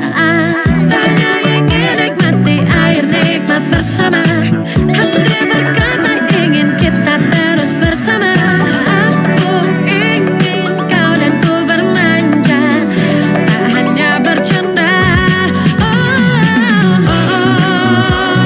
Aku tak hanya ingin menari,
mengambil nomor undian secara acak. Jadi kita bisa panggilin satu teman kita yang udah membawakan satu akuarium berisi door prize nih, Tian. Jadi langsung aja kita dong.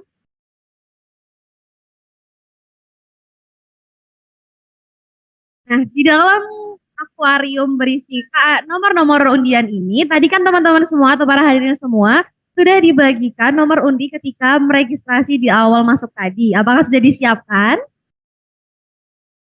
Sudah disiapkan belum nih? Boleh dong salah satu konfirmasi dan menunjukkan nomor undinya? Oke, ada di sebelah sana. Yang lain dong, mau yang ada di sebelah kiri? Oke, udah mulai banyak nih, Tian. Langsung aja kita mulai nih. Oke, mungkin langsung aja kita mulai ya, Nana. Bentar nih, Tian. Ngomong-ngomong kalau door prize itu ada apa aja nih? Door prize-nya tuh sepertinya, kalau aku nebak ya, ada kulkas 2 lantai kalau nggak salah. Kulkas 2 lantai. Atau ini, TV 2 pintu. Bukan. Kulkas 14 inch. Iya, 14 inch. Tentunya bakal bermanfaat banget untuk teman-teman semua yang hadir pada hari ini ya. Mungkin siapa dulu nih yang mau ambil? Pastinya ladies first ya, Nana. Oke, kalau itu dulu ya. Beberapa kali ya, enggak ya. 3 dulu kali. Nah, mata dulu dong.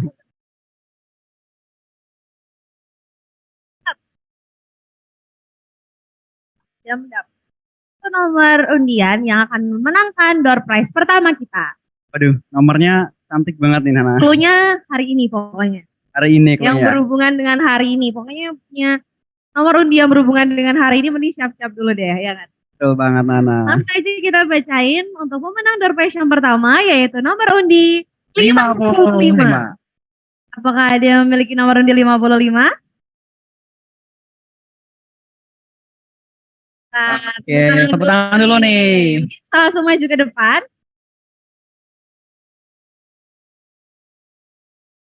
Langsung aja diberikan ya, Tian ya. Salah satu finalis dari civil competition nih teman-teman, pemenang untuk door prize yang pertama kita.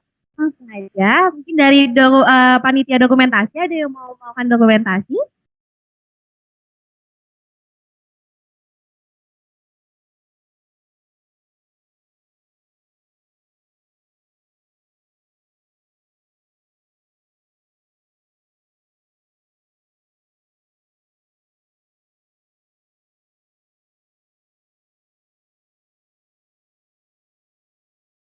Baik, terima kasih. Wah, sudah dapat 1, Tian. Kita masih ada berapa lagi nih, Tian? Ya, ada 3 lagi nih, Nana, ditambah dengan vouchernya 3. Mungkin lanjut aja nih. Ini mau adu keberuntungan atau mau adu kepahaman materi yang sudah disampaikan oleh para narasumber kita tadi nih, teman-teman. Pilih mana nih? Pilih ditanya-tanyain atau pilih diundi aja? Diundi aja kan. Ya udah deh, boleh langsung dari Tiannya sendiri nih. Oke, aku coba ya. Mata juga dong.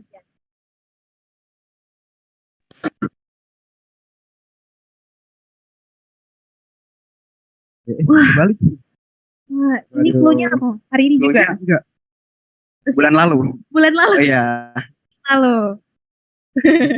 Ini langsung aja kita sebutkan. Untuk pemenang door prize yang kedua yaitu nomor undi 84. Ada yang memiliki nomor undi 84? Kami langsung maju. Beri tepuk tangan dulu nih untuk nomor undi 84. Yang ini dikasih apa? 14. Ya dulu mintanya. Dulu kali ya. Bajunya ini. Ini bajunya ini. Enggak yang kaos. Ya. Selamat. Tadi.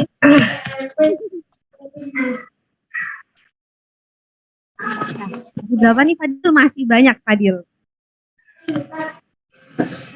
Nah, tadi kan kita udah 2 kali nih mengundi keberuntungan. Nah, selanjutnya untuk menguji pemahaman teman-teman mengenai materi yang telah disampaikan oleh pembicara tadi, mungkin dari kita akan memberikan sedikit pertanyaan nih kepada teman-teman semua. Gak sulit ya, Nana? Yang sulit. Oke, yang sulit ya. Sulit banget, pokoknya pertanyaan ini sangat amat sulit. Kalau banget kayaknya. Iya, ini langsung aja saya bacakan ya. Pertanyaannya adalah sebutkan alasan Mengapa kita harus menghemat air? Tuh kan, susah kan? Susah banget ya. Nggak ada yang jawab nih. Ayo, sebutkan alasan mengapa kita harus menghemat air.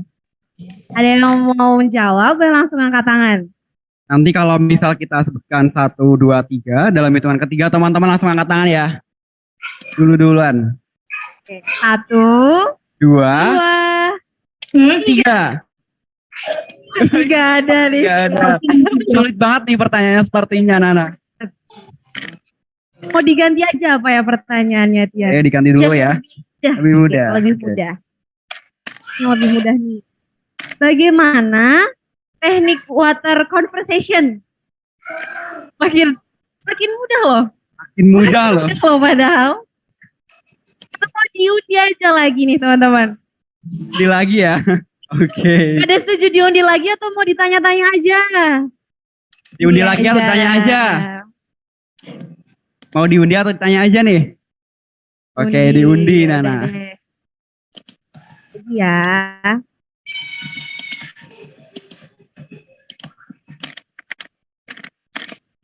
Langsung aja, pemenang selanjutnya yaitu nomor undi 128. Ada yang memiliki nomor di 128. Nah. Ini kita hitung dulu ya, Nana. 3, 2, 1. Oke, jadi kita undi lagi ya, teman.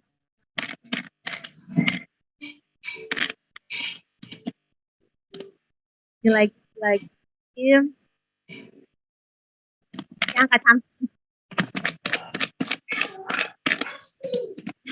Angkat cantik. Nih Nana. Cantik banget. Cantik banget ya. 3 digit nih. Digit. Hadiahnya juga 3 digit yang ini. Oke. Jadi pemenang dari door prize yang ketiga yaitu nomor undi 111. Ada nggak nih? Ada yang memiliki nomor 111? Sekarang bisa kita hitung juga nih ya Kak Ian. 3, 2, 1. Oh masih. Oh ada.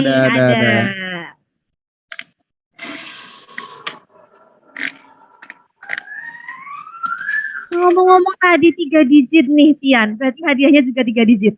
Betul banget 3 digit. Ya, 3 digit nolnya yaitu mendapatkan voucher makan di Boulevard Cafe sebesar Rp25.000.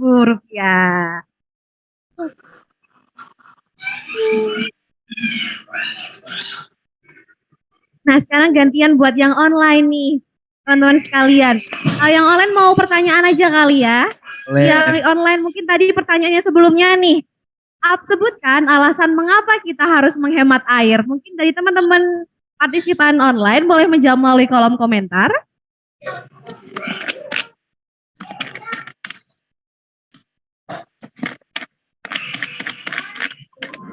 Kita berikan tepuk tangan kepada Ibu. Halo. Ibu Susani Yusman. Halo Ibu. I'm good. Thank you for asking me. I want to answer your question. So saving water is saving energy. Thank you.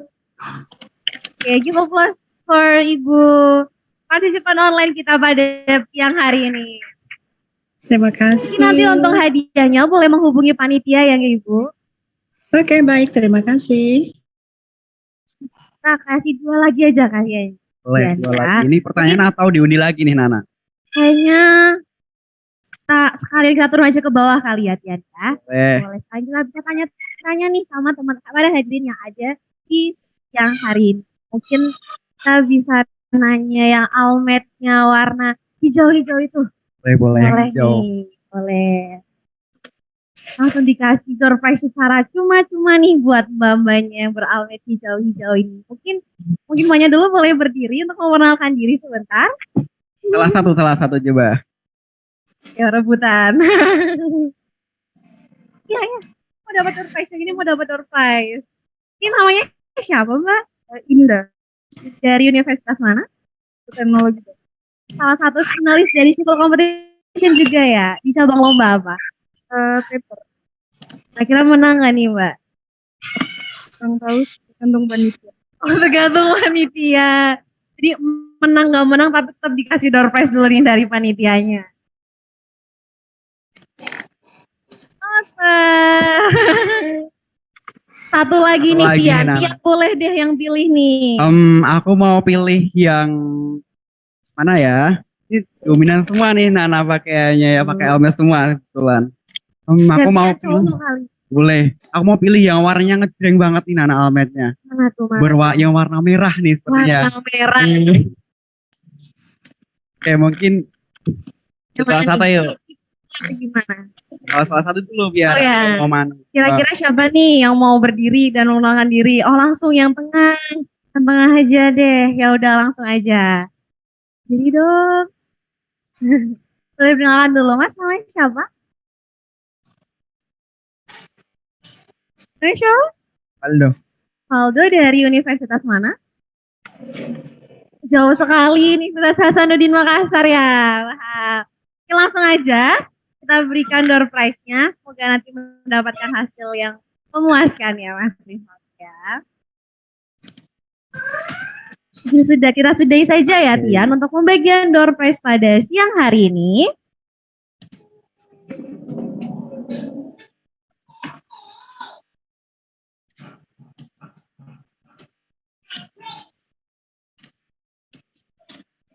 Hadirin sekalian, selanjutnya kami akan menggunakan bahasa Inggris kembali untuk melanjutkan ke sesi selanjutnya. Okay, ladies and gentlemen, also Nana.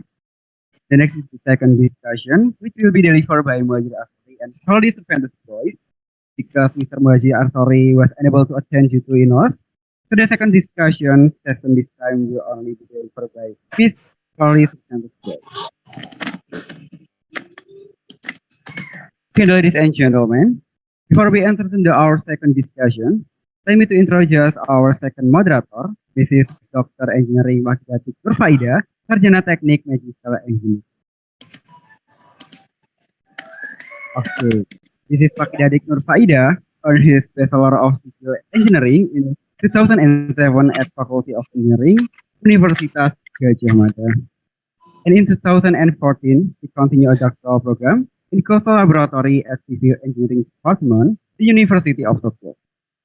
And also in 2016, he continued a postdoctoral in Coastal Laboratory at Civil Engineering Department, the University of Tokyo. Okay, ladies and gentlemen, let me know, they have many experience, like became a general planning engineering in long-term planning, engineering department, PT Adora Indonesia, 2008.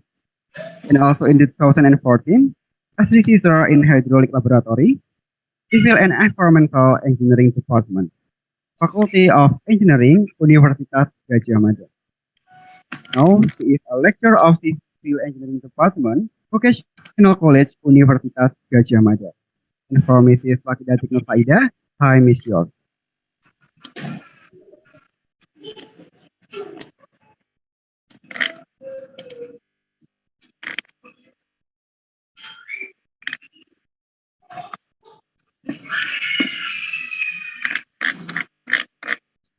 Thank you, Anna and Yan. Selamat siang, good afternoon, Assalamualaikum warahmatullahi wabarakatuh.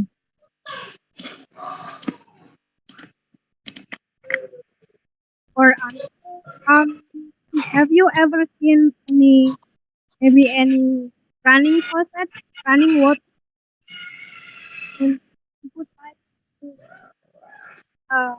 Really want to go to that water. But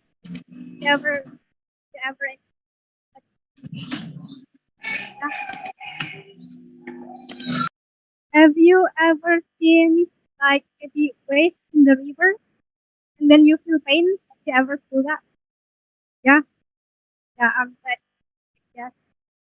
That means that you have a very good ecological sensitivity, which will be one of the team that we are going to.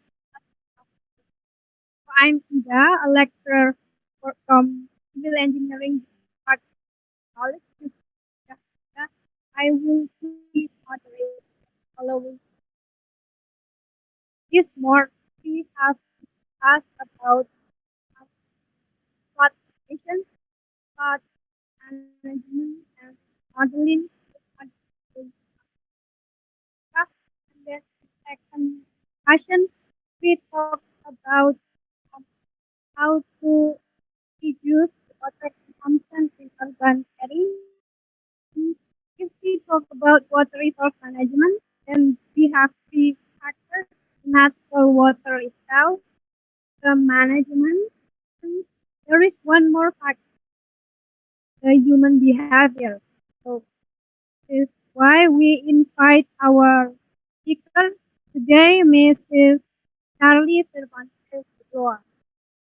Before we start our session, I would like to introduce our speaker. So, Ms.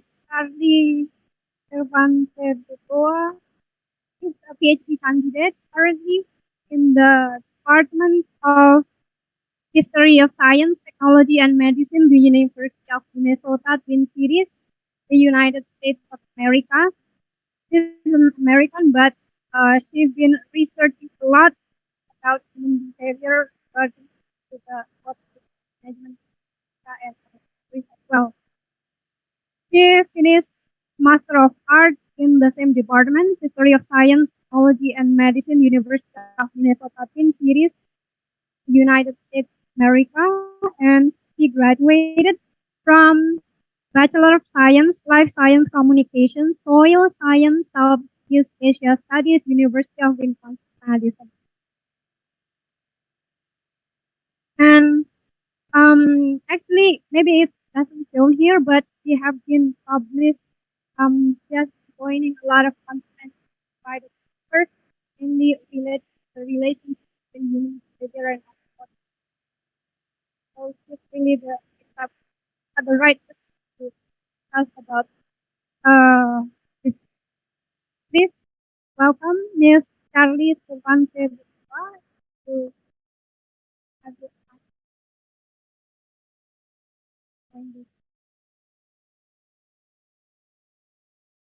Hello. Hello.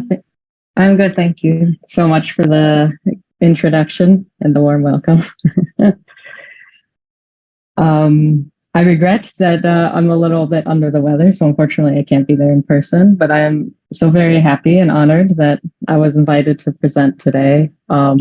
And I hope that I can be helpful in what I do talk about today. And despite not being a civil engineer, I do think that there are some insights that history can provide in these types of contexts, especially in the theme of today's seminar. So if it's all right, I think I will share my slides.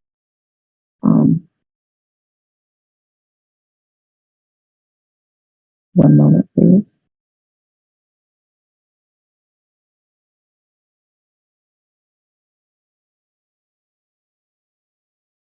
And we can see all that.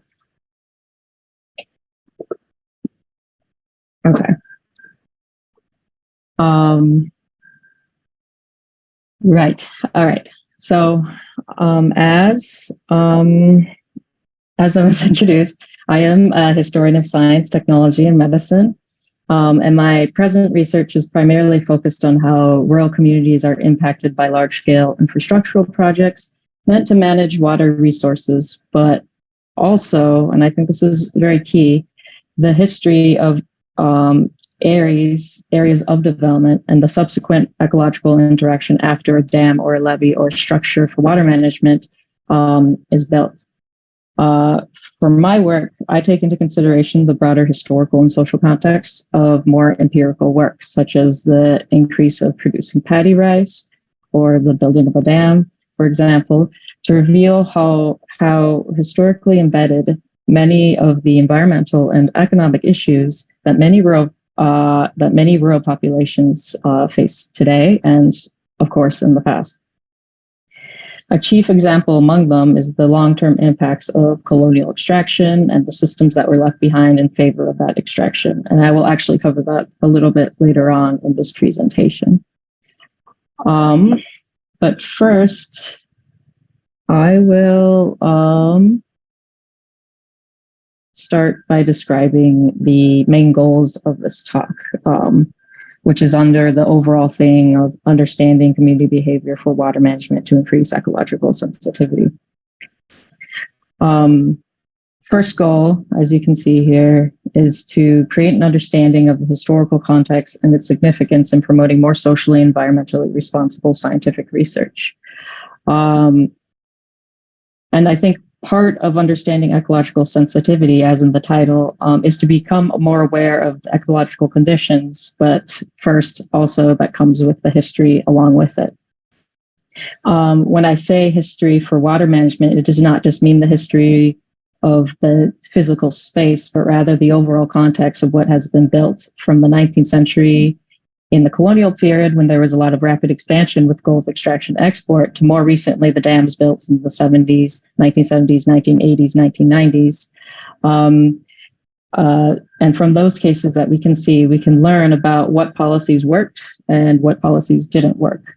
And I know this is like a historically interesting time for Indonesia, because that was during the Orde Baru under Suharto. But I think there is still quite a lot that can be learned, because they are common themes that are seen throughout the world, in the United States is included.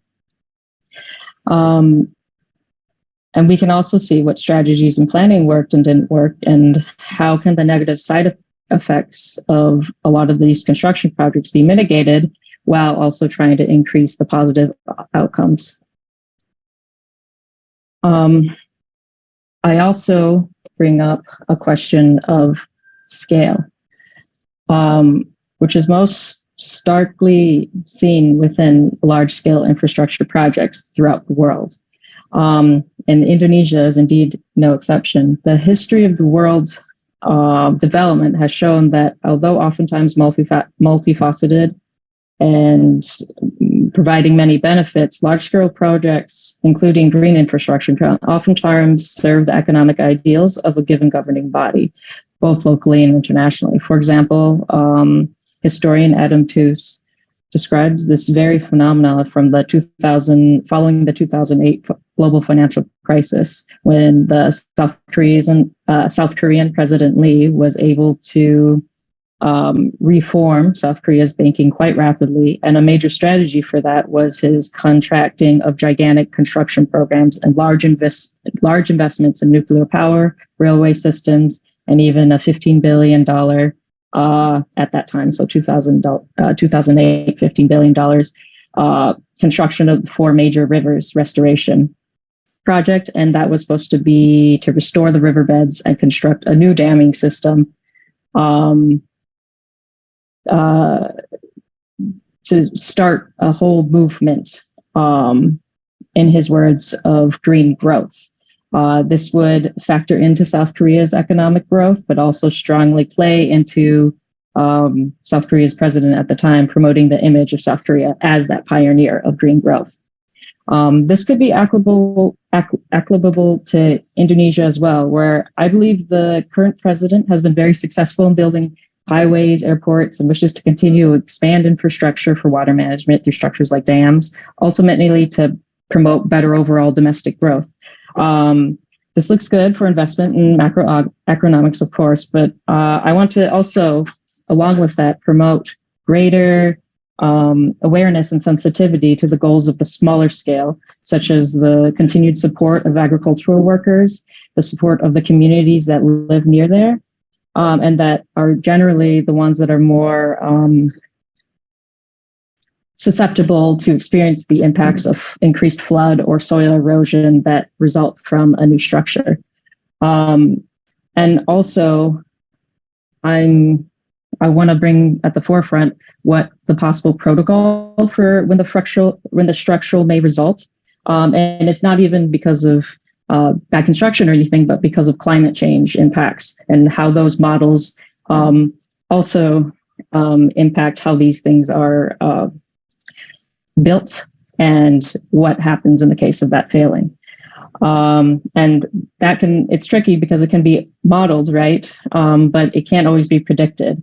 And it's an important question, I think, how that can be implemented to mitigate the negative impacts of failure when we have a new technological system. And then the last main point of this talk is to pose questions to the role of engineers in these systems that are larger than them, right? In the case of America, oftentimes engineers are responsible for the planning and modeling of these systems and do not frequently see the long-term community impacts. I do not have straightforward solutions, but at the end of this talk, I will propose some questions that perhaps will, that you all can consider and develop your own solutions or as up-and-coming professionals of this field.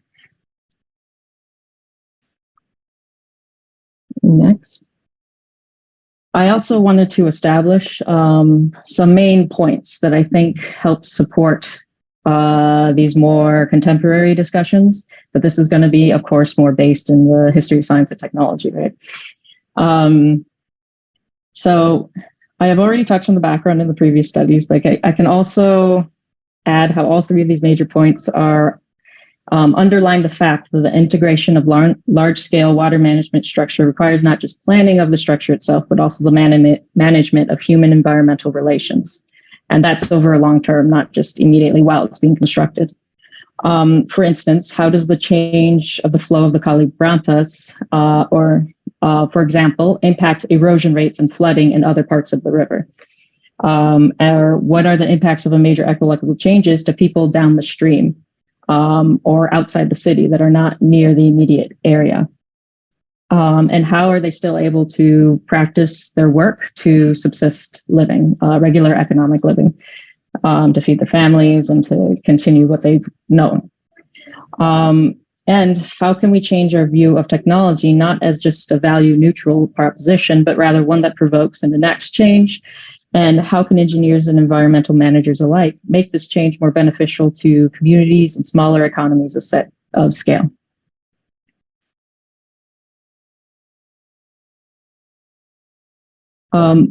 Moving on, I would like to begin with the concept of how technology is not a value neutral proposition. And this is major within my field because it encompasses everything that goes into it, right? And what I mean by not value neutral is that it does come with biases and it does come with views and agendas and these other things. And it's not necessarily negative or positive, it's just, it encompasses all those things. Despite its highly empirical nature, development and production of a given technology is always embedded within a system. And this has its own set of beliefs, goals, and enacts change onto another situation, in this case, the environment or a local economy. This is especially the case with infrastructural technologies, because we always have to involve the environment or management of water in this case. And one example I have of this, you will see on the slide. The picture might be a little small, but hopefully, maybe I can zoom in. All right. This is a hand-drawn map by Dutch engineers during the development of the irrigation systems in Jawa Timur in the late 18th to early 19th century. On the legend, it's in Old Dutch, but you may see it says that the red lines or the red circles indicate plantation locations. So those little circles, if you look closely. And then the black striped lines indicate transportation systems, such as a train. And then the blue colored areas signify the watershed areas of the area I'm looking at, which is like on the Brantas. And by observing this map, we can clearly see that there is a specific infrastructure built here to provide water to a plantation system, transport the products generated by that system, and then only irrigate to a few specific areas. But why does this matter? It's clear that this infrastructure is to benefit an export-based colonial system through transportation and irrigation technology. And on the flip side, we can also see that there is no infrastructure for sustaining or supporting local communities, the environment, or even domestic development. The people are moved to fit this. Moreover, this system established in the colonial period became the basis of water structure in Indonesia. It's not the same, but it was like the first system that's developed. And it kind of gets built upon on top of that. And the decades following the colonial rule, broad technological systems have mostly been built on top of this.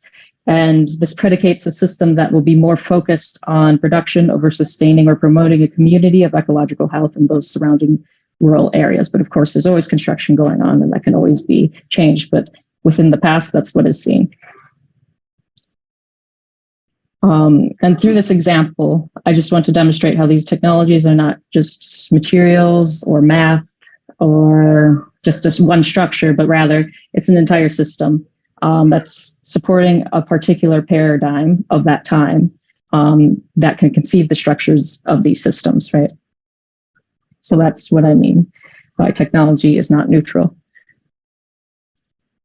That said, it is rather natural that also within a given technological system and all the materials, laws, governance, and experts that it encompasses, it also forever transforms the physicality and the behavior of that given area. And like ripples in a pond, it will move beyond that area. That is why a major social and community impact of these technologies is a result of a direct systematic intervention between the community. And in this particular case that I'm talking about, paddy farmers or fish farmers, and then how they interact with the environment after that intervention. Here you can see an example of rice terraces located in Bali.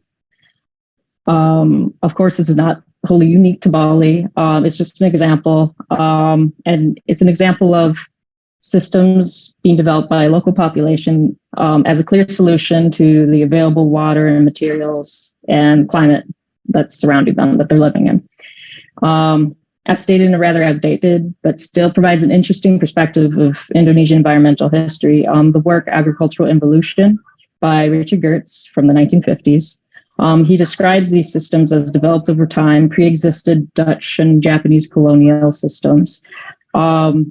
And although they do match what the environment is, he claims that the production is also low, right?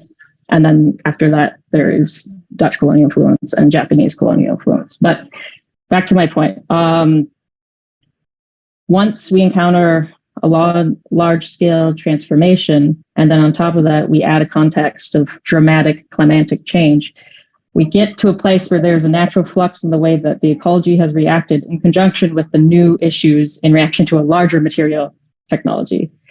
This is colliding on top of that with the cosmological changes that need to be done by the people living in the area to learn how to set up a new system of growing rice or rice farming. And in part, in a lot of places, including Indonesia, that comes along with the Green Revolution, where not just dams, but we also have new systems of mechanization.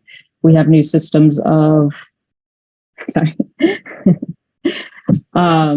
we have chemical fertilizers, and then we also have new machines for harvesting. And all of these are to save on labor, but also to increase production and match more the goals of the previous Dutch system than it is what was pre-existing that.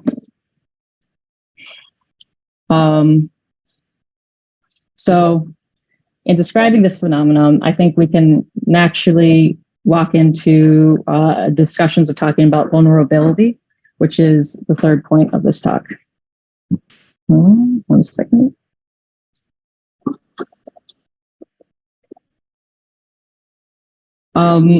As I've described, I think I've already described most of this up until this point. But I also think, which is like the redirection of water. There's a lot of cases of this, but in East Jawa, there's a redirection of water away from Surabaya, and sometimes that impacts the areas, the opposite direction of the Kali Brantas. Sedimentation, the buildup of sedimentation is another common issue of many dams, and usually that impacts farmers. It destroys fields, which is the case in near the Lengkong Dam, one of the ones I'm looking at. And then a lot of this impacts local economies, right? So they are not only at the mercy of that climate, but also the new conditions that are created by the dam if they're still living there. And then we have a transformation that they have to readjust to a new technological system and kind of throw out what they've known before, or it gets mitigated, and then learn new ways of how to do it. For like an entire new economic system as well, when we're talking about like export or growing yields of just paddy rice locally. And then there's also relocation. And I think the term uang bersyukur is now being used, where it's like money given to resettle, and it's always a point of contention. Some people will jump on the opportunity. Some people want to stay in the land that their family has stayed in for generations, or they do not want to relocate, or the relocation won't be good, or maybe the money won't even be given or won't be enough.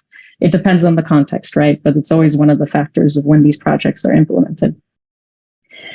And then another example I have here is the Koto Panjang Dam. And I think it's an interesting example in history that underlines the tensions that I've outlined here and before. And I think it's a more tangible way within this context of Indonesia.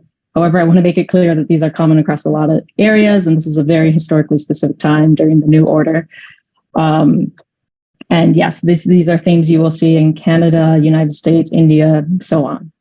And it demonstrates a specific struggle in the 1990s. As I spoke about earlier, there's the end of the New Order regime, and then there's the Asian financial crisis, which impacted Thailand, Indonesia, all of Asia. But there's a lot of important factors going on at that time, right?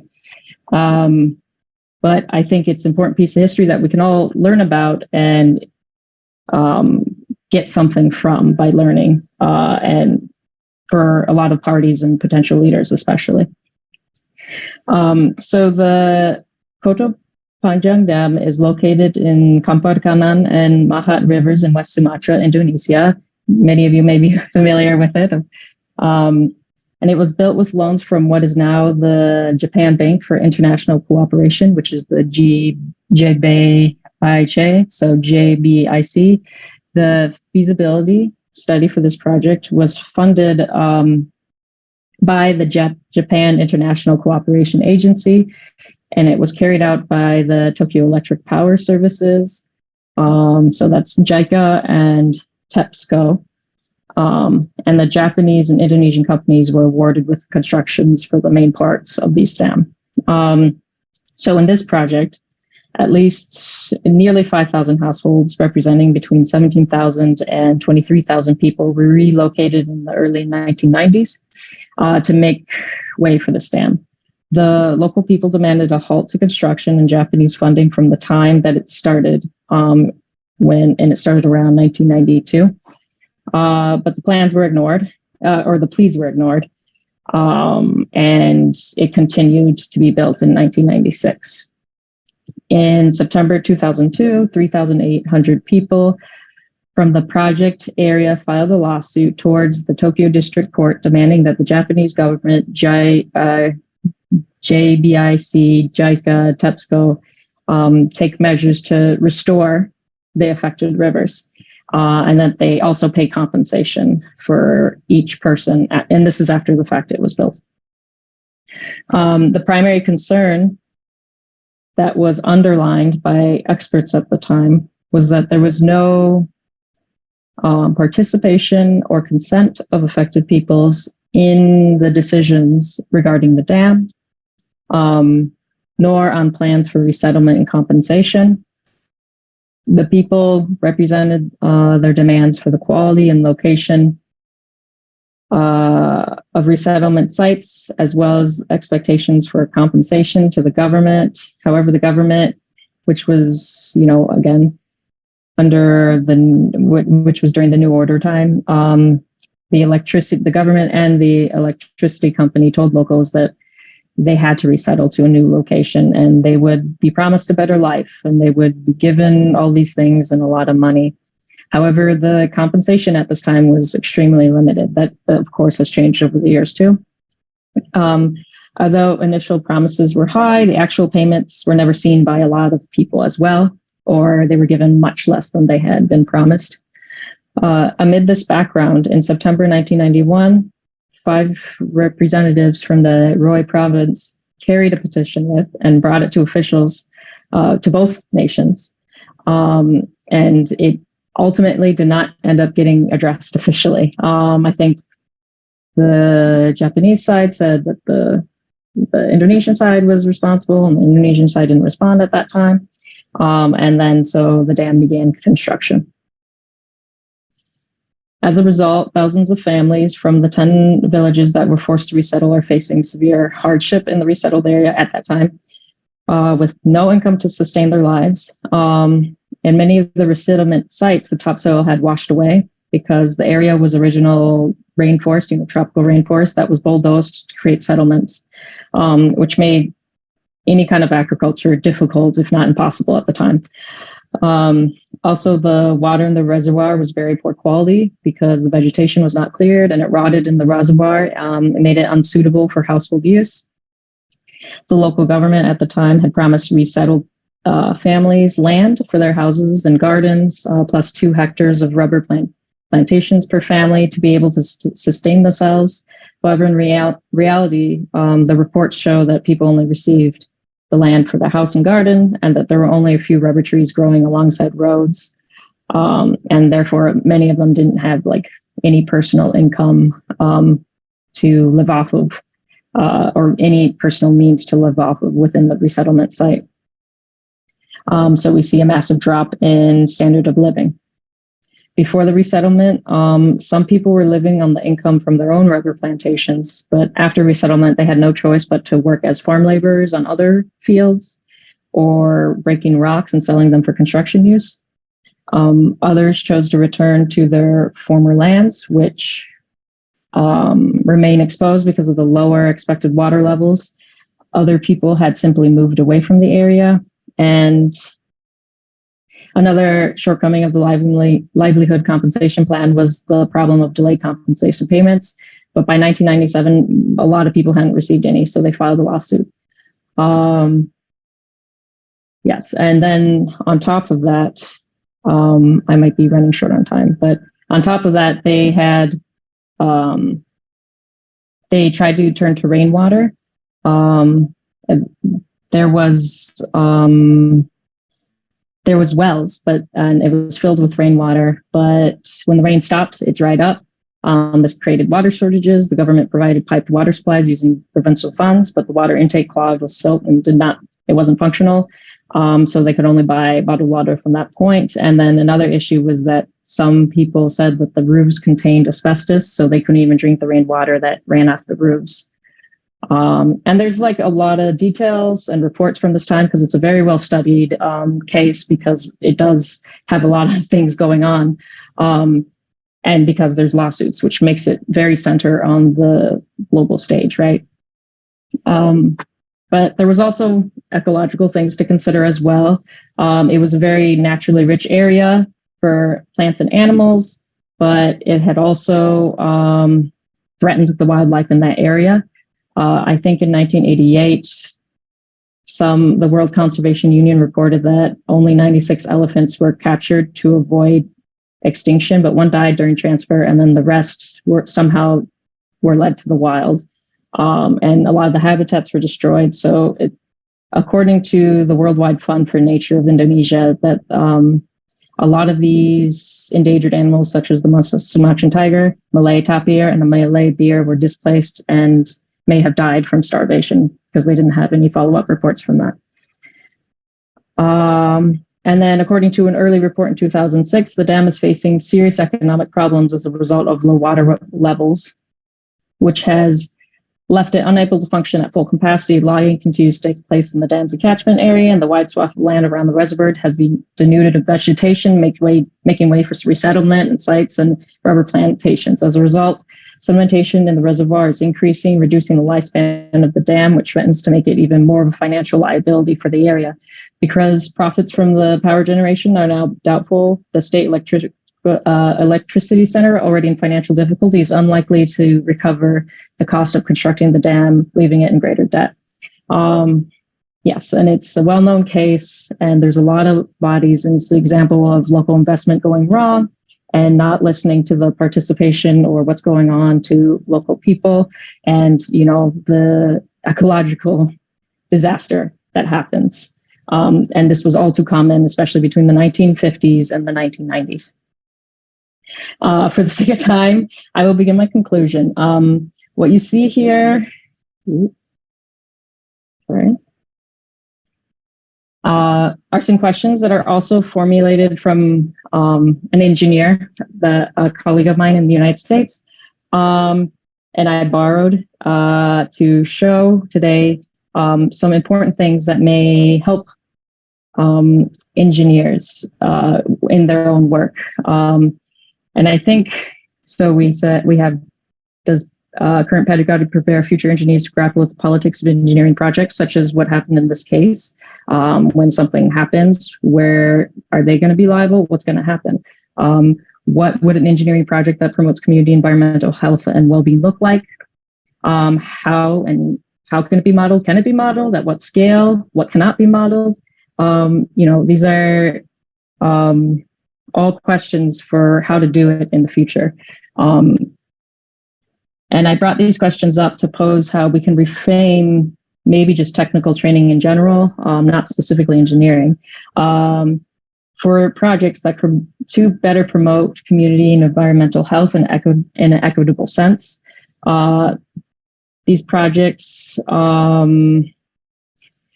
lot of times, engineers themselves do not build these skills and are not. And I could be asked what can be modeled, what can't be modeled, and how they can integrate that within their own work. And also what engineers can contribute to our knowledge about what society can sustain in the future, not just what can grow the economy in the larger scale, and what can sustain food and local livelihoods and communities and well-beings, and how these projects account, and how can these projects also account for historical inequalities or maybe any present inequalities that still exist, and how can they help repair these historical disadvantages that have occurred.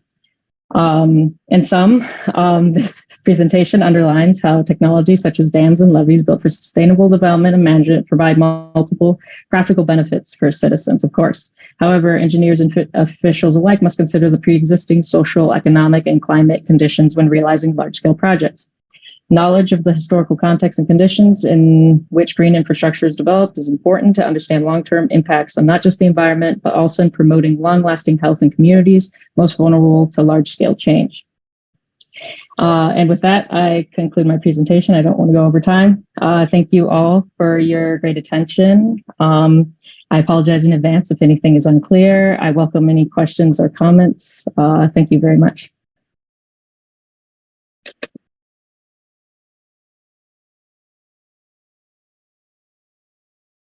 Thank you, Ms.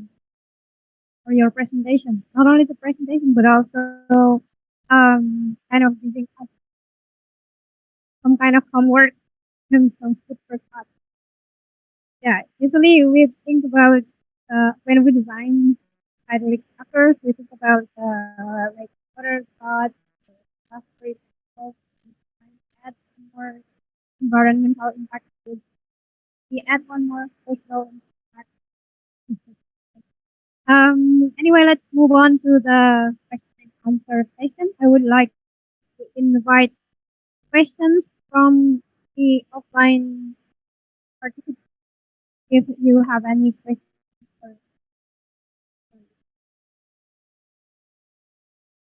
Okay, while waiting for the questions from the participants, I have a for you. Yeah, I would like to have one. I'm sorry, I was muted. The audio is a little bit less clear for me. I can't hear that much. I'm sorry. While we are waiting for the questions from offline participants, I would like to ask you one question. Oh, of course. Usually economical need and also ecological need is some kind of trade-off. But in your opinion, how far is Indonesia done of support rural population? I'm sorry. I heard, in your opinion, how far is, and then I couldn't hear the rest. I'm sorry. Far or how close?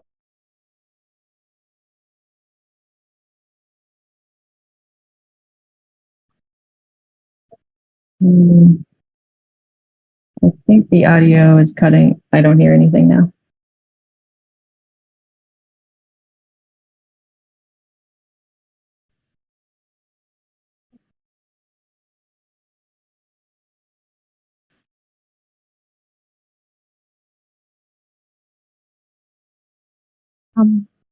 Excuse me, do you hear me okay?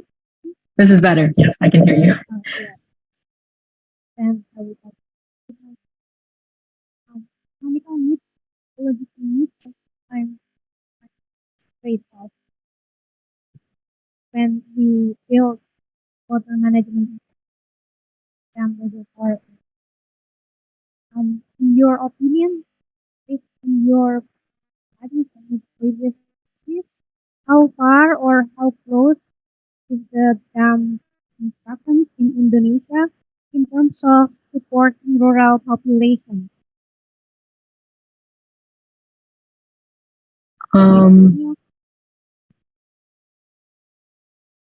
Yeah, I can only account some of that. So I said, I only heard, in my opinion, how far is the dams in Indonesia, and then the rest I couldn't hear again. How far is the Oh, I'll stop my share screen. Maybe that will help. how far it is in supporting the rural population? Oh, how far is it supporting rural populations? How far is it ideal?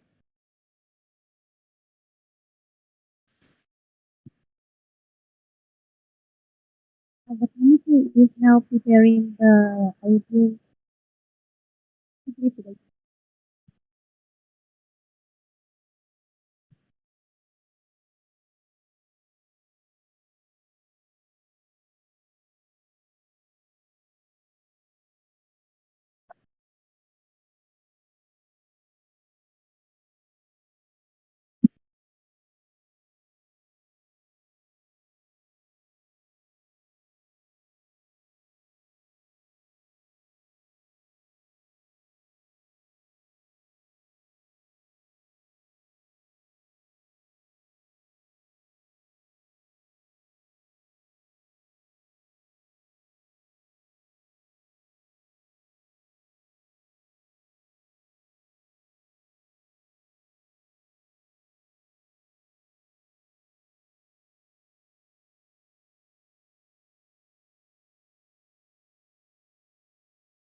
Tes.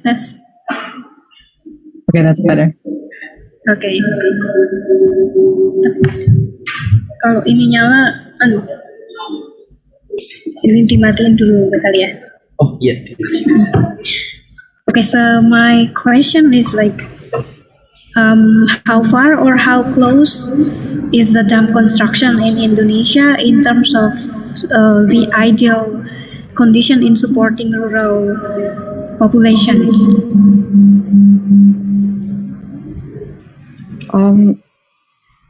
That's a really good question. And current conditions, I am not so sure because I mostly stop at the 2000s at the height of the financial crisis. But I do think at least the present condition in America is that it isn't there. And in fact, there's been a lot of cases actually where dams are actually they're falling. They're destroyed because there isn't proper maintenance in very old areas. And then people have this maybe unwarranted sense of security when they live near these things. And then suddenly it falls. And then there's a lot of deaths, or there's a lot of accidents, or there's a lot of damage. And a lot of the times the most vulnerable people are not going to get any kind of justice for that, or money back, or their home back. And that's the present conditions in the United States. And for Indonesia, I think that right now it seems like there's a lot that's being built newly. And through 2020, through 2040, there will be quite there's a lot of money up the pike right now for developing this, to create a system and to do more domestic development. And I think from seeing these presentations, it seems like there is more considerations for community development. But it's always like a situation where it's push and pull, right? When we're looking at these situations, sometimes the difficulty is not even just there's not enough care, but sometimes it's just the system itself is set up in a way where it doesn't involve the community directly. And I think that in most contexts, that can always be improved. But yeah, I need to look at an empirical analysis of that because I don't have an empirical analysis to answer you for that.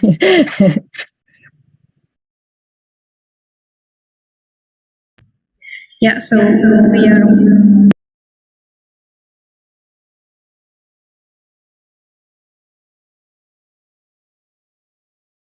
Okay, then we are waiting for your research result, perhaps in a few months or a few years. Yes. Yeah, answer that. If it all goes well, then within a year or very soon. I also see a question from Mr. I think Afif Hakim. Is it all right if I directly answer? Yes, you could answer that question. Okay. That usually engineers make models to observe the current situation and possible future threats, flood, with infrastructure that is built. Since the green infrastructure would be taking the ecology into consideration, perhaps more than that, would it be possible in the future to have integrated model between organism, infrastructure, and other linkable factors? Do you have any thoughts about that? Wow, that's a really fascinating question.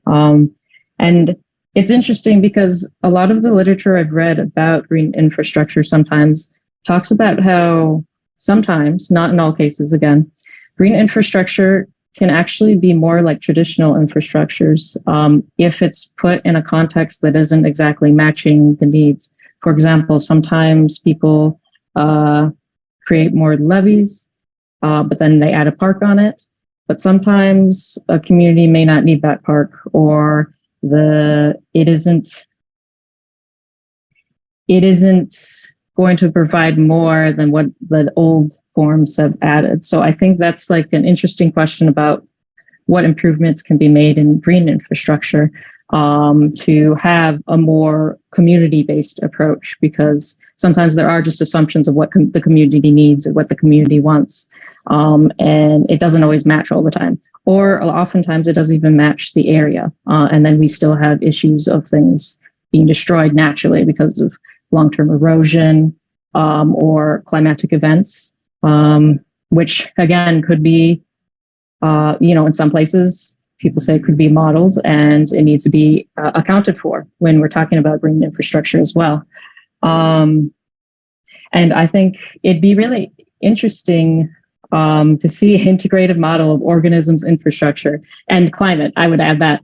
That I think, if that's possible, I think that is a wonderful way of seeing it. But it's also, these projects also envelop much more than just an engineer, right? They envelop policy planners, they envelop managers. And then I think part of what I'm saying too is to integrate the community, if at all possible, but the systems in place maybe don't match that need currently.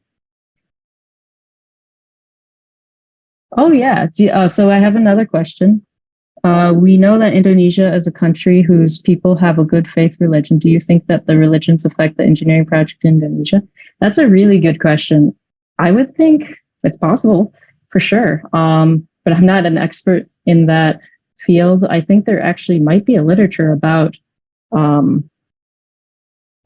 certain groups. I think maybe Muhammadiyah. I'm not sure. I'm not an expert, so I can't really say anything with authority here. But I've read something about certain religious groups religion having a great impact on engineering goals when they do a project. In regards to dams, which is what I more read about, I haven't seen it, but I've seen it in regards to like airplanes and maybe other infrastructure. It's really interesting field that I would love to read more about, but I don't have much knowledge about that. Thank you for the question.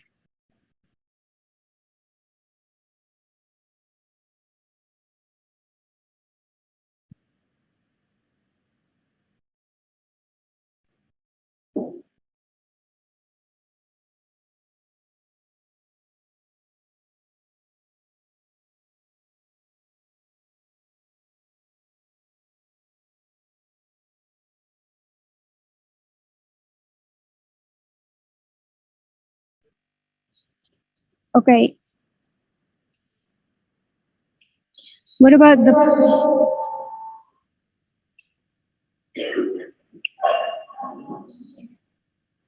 from the offline participant? Do you still have any questions?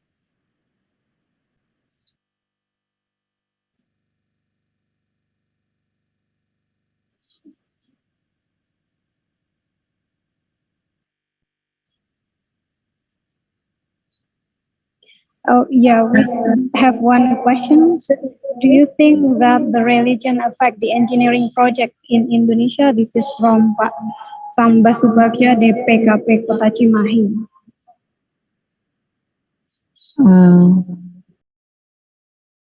Was that the one that I may have just answered that. I don't know if it's the same question.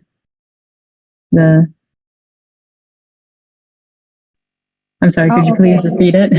Yeah, I think that is the same question. Sorry. Okay, no problem. Okay, then.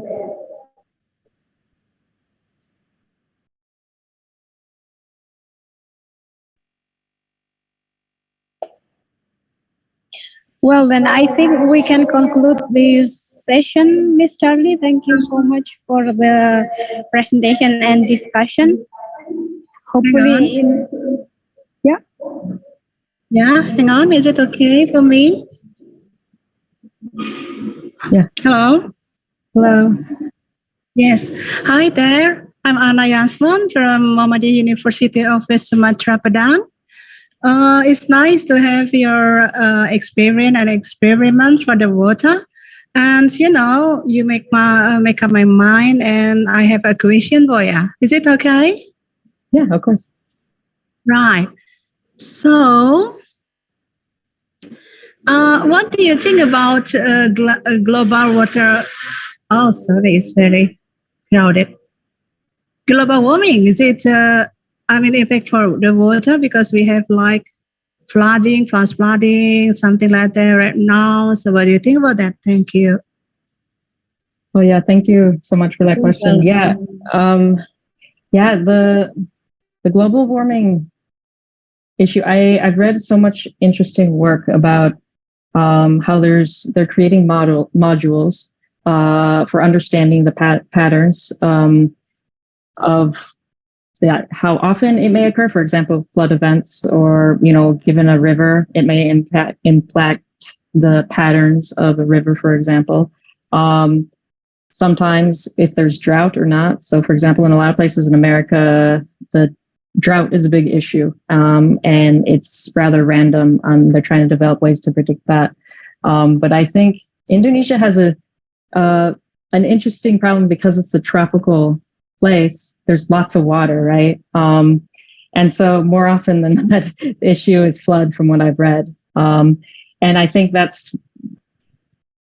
when I'm looking at a river, and you look at integrating like a new system, such as the dam, sometimes the flooding events can be disrupted. So maybe, for example, a river may have a very normal process, or not normal, but a regular process or pattern that it has.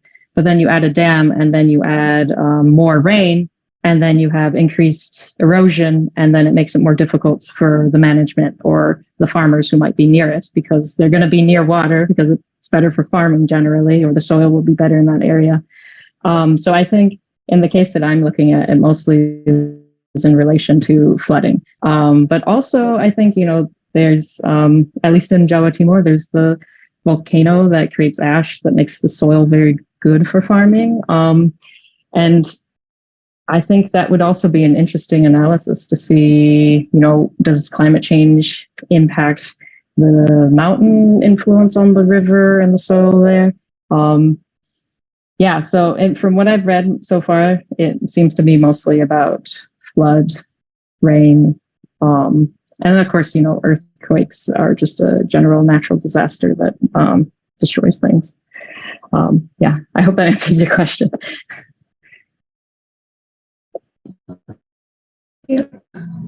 Perfect.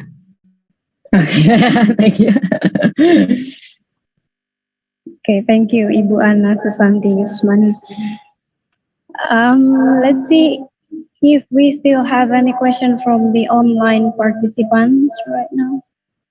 You can just raise your hand or write it in the chat box.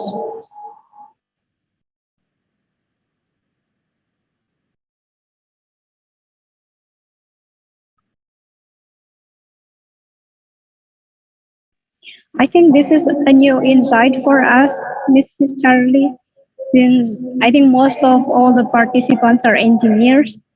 We are dealing with the technical things. Yeah, no problem. Yeah, I put a lot on you all at once, and I gave you a lot of questions. So and I like your last slide. You give us some work. Food for thought after this seminar. Yeah. And I'd like to hear answers, because I also don't know the answer. So we are trying to find out. All right. Well, thank you so much. I'm so happy to talk today and all your questions. It's been great. Yeah, we thank you for your presentation, and I would like to conclude this session. We have learned that the technological will bring many intervention in current condition, be it the ecological system or social system, especially in rural population. And in the near future, our engineer would like to add this factor in our design, perhaps, or hopefully. And I hope the infrastructure development will go to the right direction for our social needs.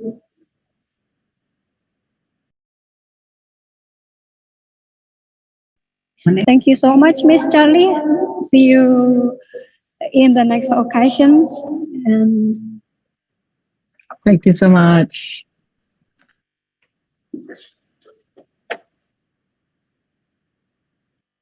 Yeah. So I will give the time back to the Master of Ceremony.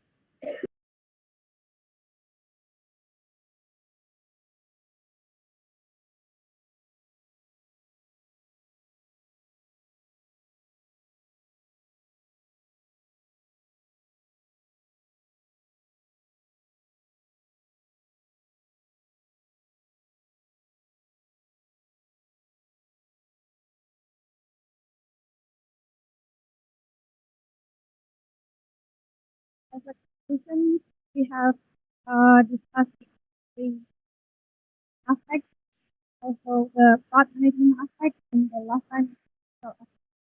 And as a closing for this session, I will give time back to the Master of Ceremony.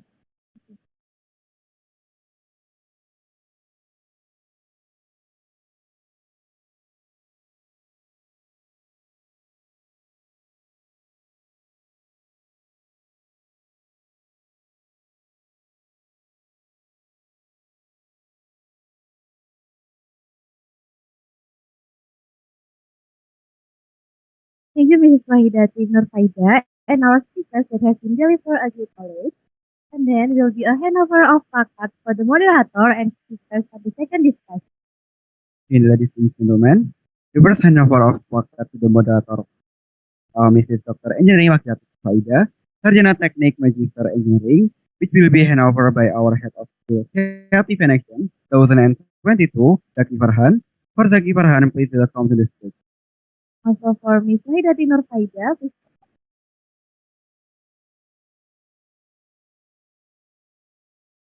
Once again, for our gift of Digital Creative and Action 2022, Zaki Farhan, please welcome to the stage.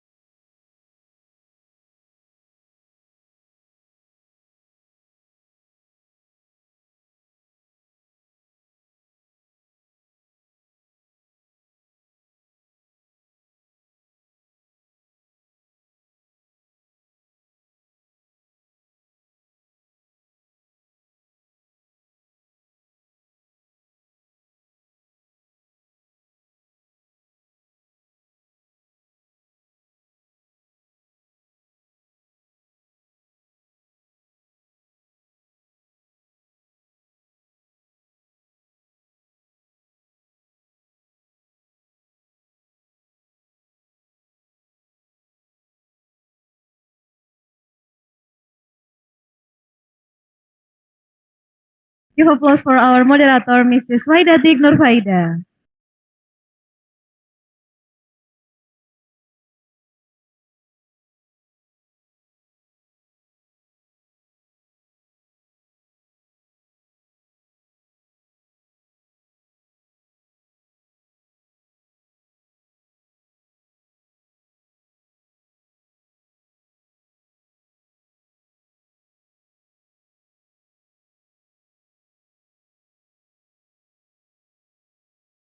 And then, a symbolic handover of a certificate to our speakers, Mrs. Charlie Cervantes Deploy.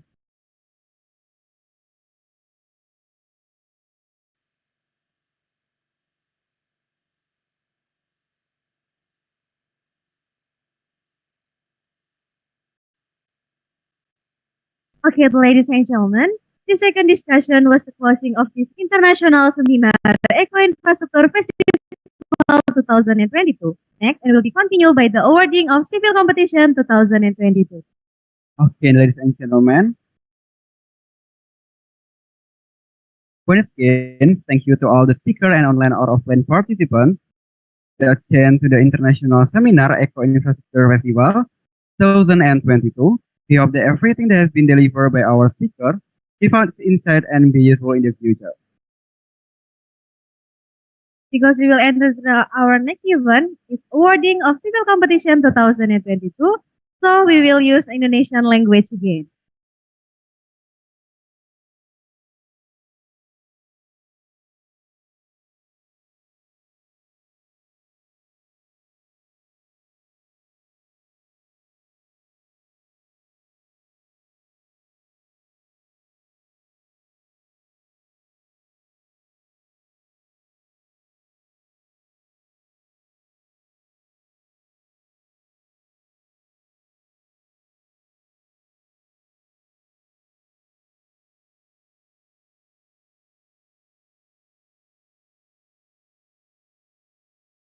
Baiklah hadirin sekalian, karena setelah ini kita akan melanjutkan acara yaitu awarding dari Civil Competition 2022, maka seluruh hadirin yang mengikuti International Seminar diperbolehkan untuk mengikuti juga serangkaian kegiatan dari awarding Civil Competition 2022.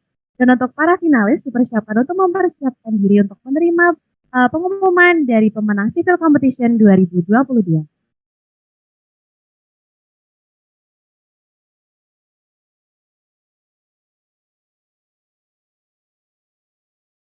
Selamat datang di Awarding Civil Competition 2022.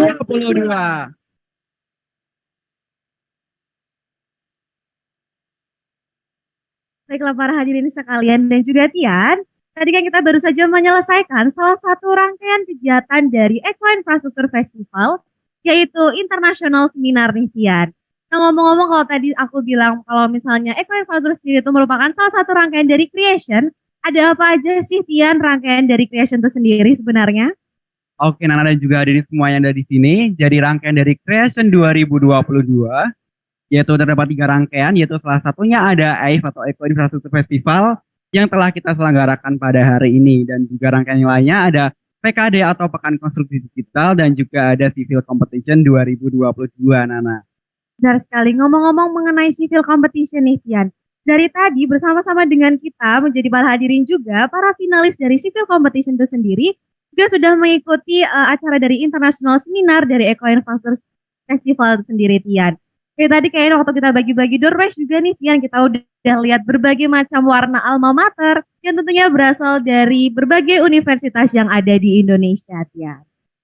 Betul banget nih Nana, mungkin sekedar informasi saja bahwa Civil Competition merupakan sebuah serangkaian lomba pada Creation 2022 yang bertujuan untuk meningkatkan minat dan juga bakat kemampuan pelajar SMA, SMK, MA maupun umum dan dalam berpikir kritis serta inovasi di bidang iptek seperti itu Nana. Wow, keren banget tuh Tian. Kalau ngomong-ngomong mengenai perlombaan di bidang teknik sipil.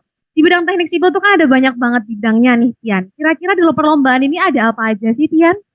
Oke Nana, kalau setahu aku tuh di perlombaan di Civil Competition nih Nah. Itu ada yang kayak bangun gedung nih, kira-kira apa nih namanya? Bangun gedung, design building competition bukan? Betul banget, ada design building competition. Nah selanjutnya ada yang jembatan-jembatan gitu nah. Jembatan tuh berarti National Bridge Competition. Betul banget Nana, terus ada 2 lagi nih, kira-kira Nana tahu nggak 2-nya? 2, kalau tadi ada jembatan, ada bangunan, yang tanah-tanah nih Tian, ya nggak sih Tian? Oke bener banget, ada geotechnical case competition dan juga yang terakhir ada CIFAC nih Nana. Kira-kira Nana tahu nggak CIFAC itu apa? CIFAC itu berarti Civil Paper Competition, bener nggak nih Tian? Betul banget, jadi di Civil Competition ini sendiri ada 4 cabang lomba, yaitu tadi yang sudah kita sebutkan ya Nana, ada NBC atau National Bridge Competition, kemudian ada Building Design Competition, kemudian ada CIFAC atau Civil Paper Competition, dan juga yang terakhir ada Geotechnical Case Competition.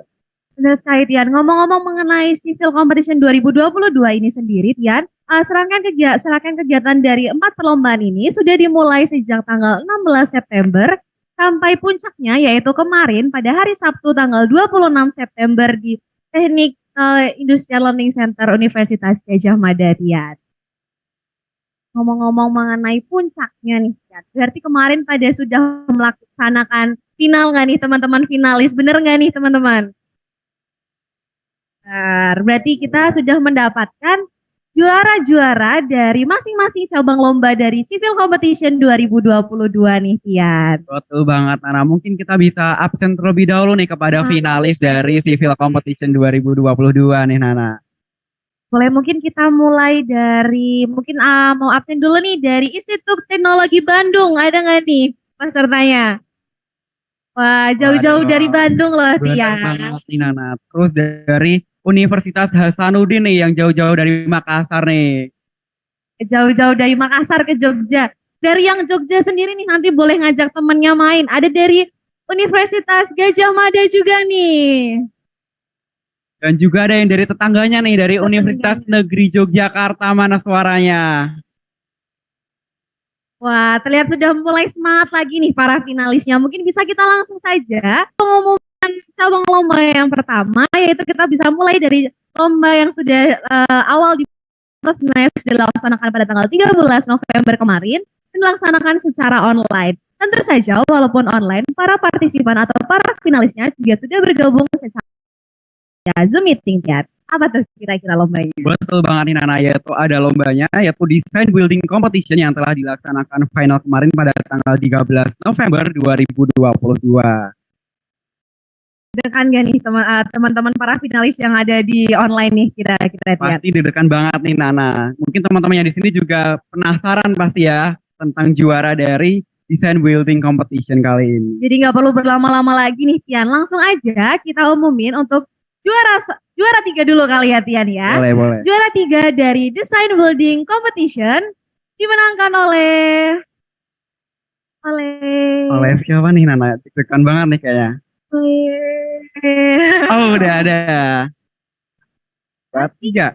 Alno Dwi Suboyantoro dari SMK Negeri 3 Surabaya.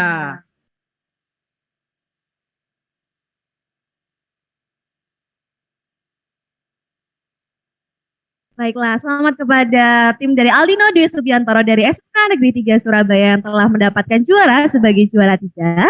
Selanjutnya kita beranjak ke juara yang kedua nih, Tian. Juara kedua dari Design Building Competition dimenangkan oleh Naura Nadia dari SMK Negeri 1 Sekadau.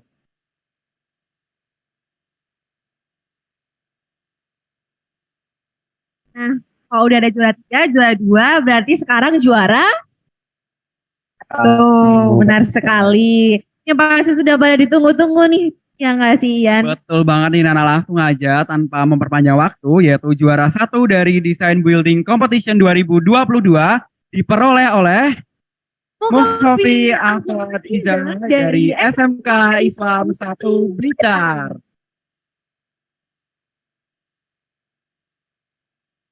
Baik, kita udah mendapatkan 3 juara dari Design Building Competition. Tentu saja nih, Tian, kalau aku lihat dari kemarin juga udah posting-posting nih banyak banget desain-desain dari teman-teman finalis ini sendiri. Tentunya pasti akan ada juga best desain itu sendiri nggak sih, Tian? Betul banget Nana. Jadi selain ketiga juara tadi, ada satu juara kategori juara yaitu tentang best design, yang mana itu diperoleh dari total dari vote like juga ya Nana.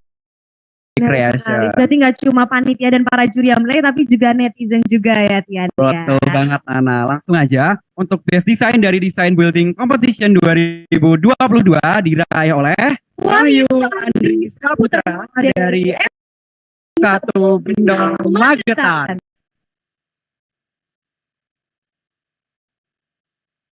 Selamat pada seluruh pemenang dari Design Building Competition yang sudah hadir secara online di via Zoom.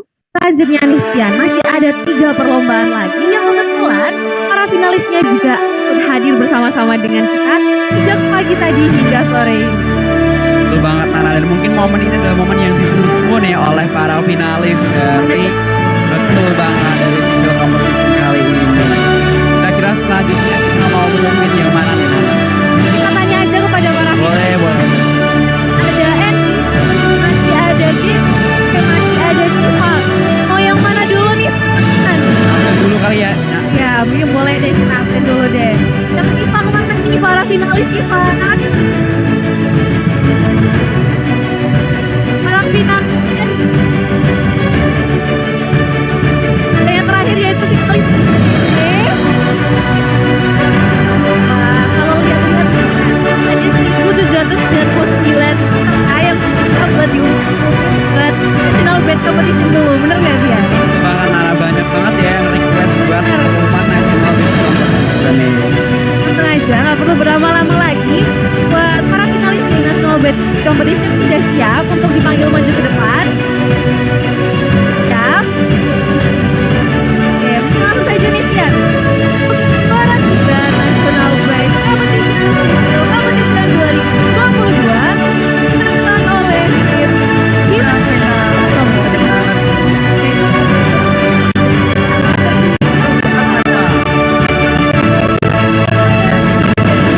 Sembada 2.0 dari Universitas Negeri Yogyakarta dipersilahkan naik ke atas panggung.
dapat nih juara 3 Indonesia dari Universitas Islam Riau. Selanjutnya juara kedua nih. Apa tuh? Oke, untuk juara 2 dari Geotechnical Case Competition 2022 diraih oleh Gamal Clay dari Universitas Gajah Mada.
durian ya.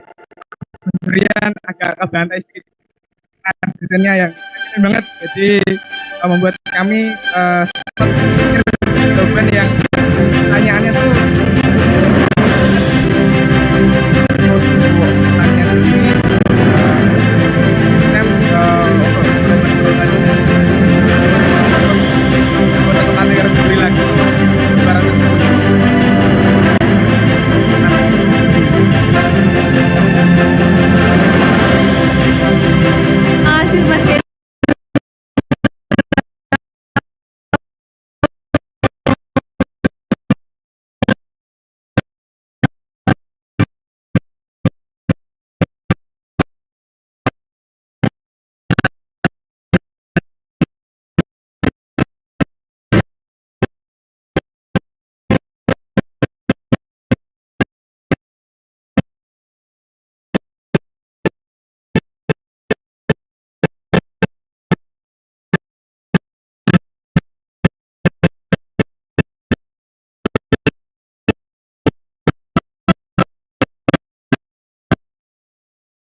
dari Yang cewek-cewek.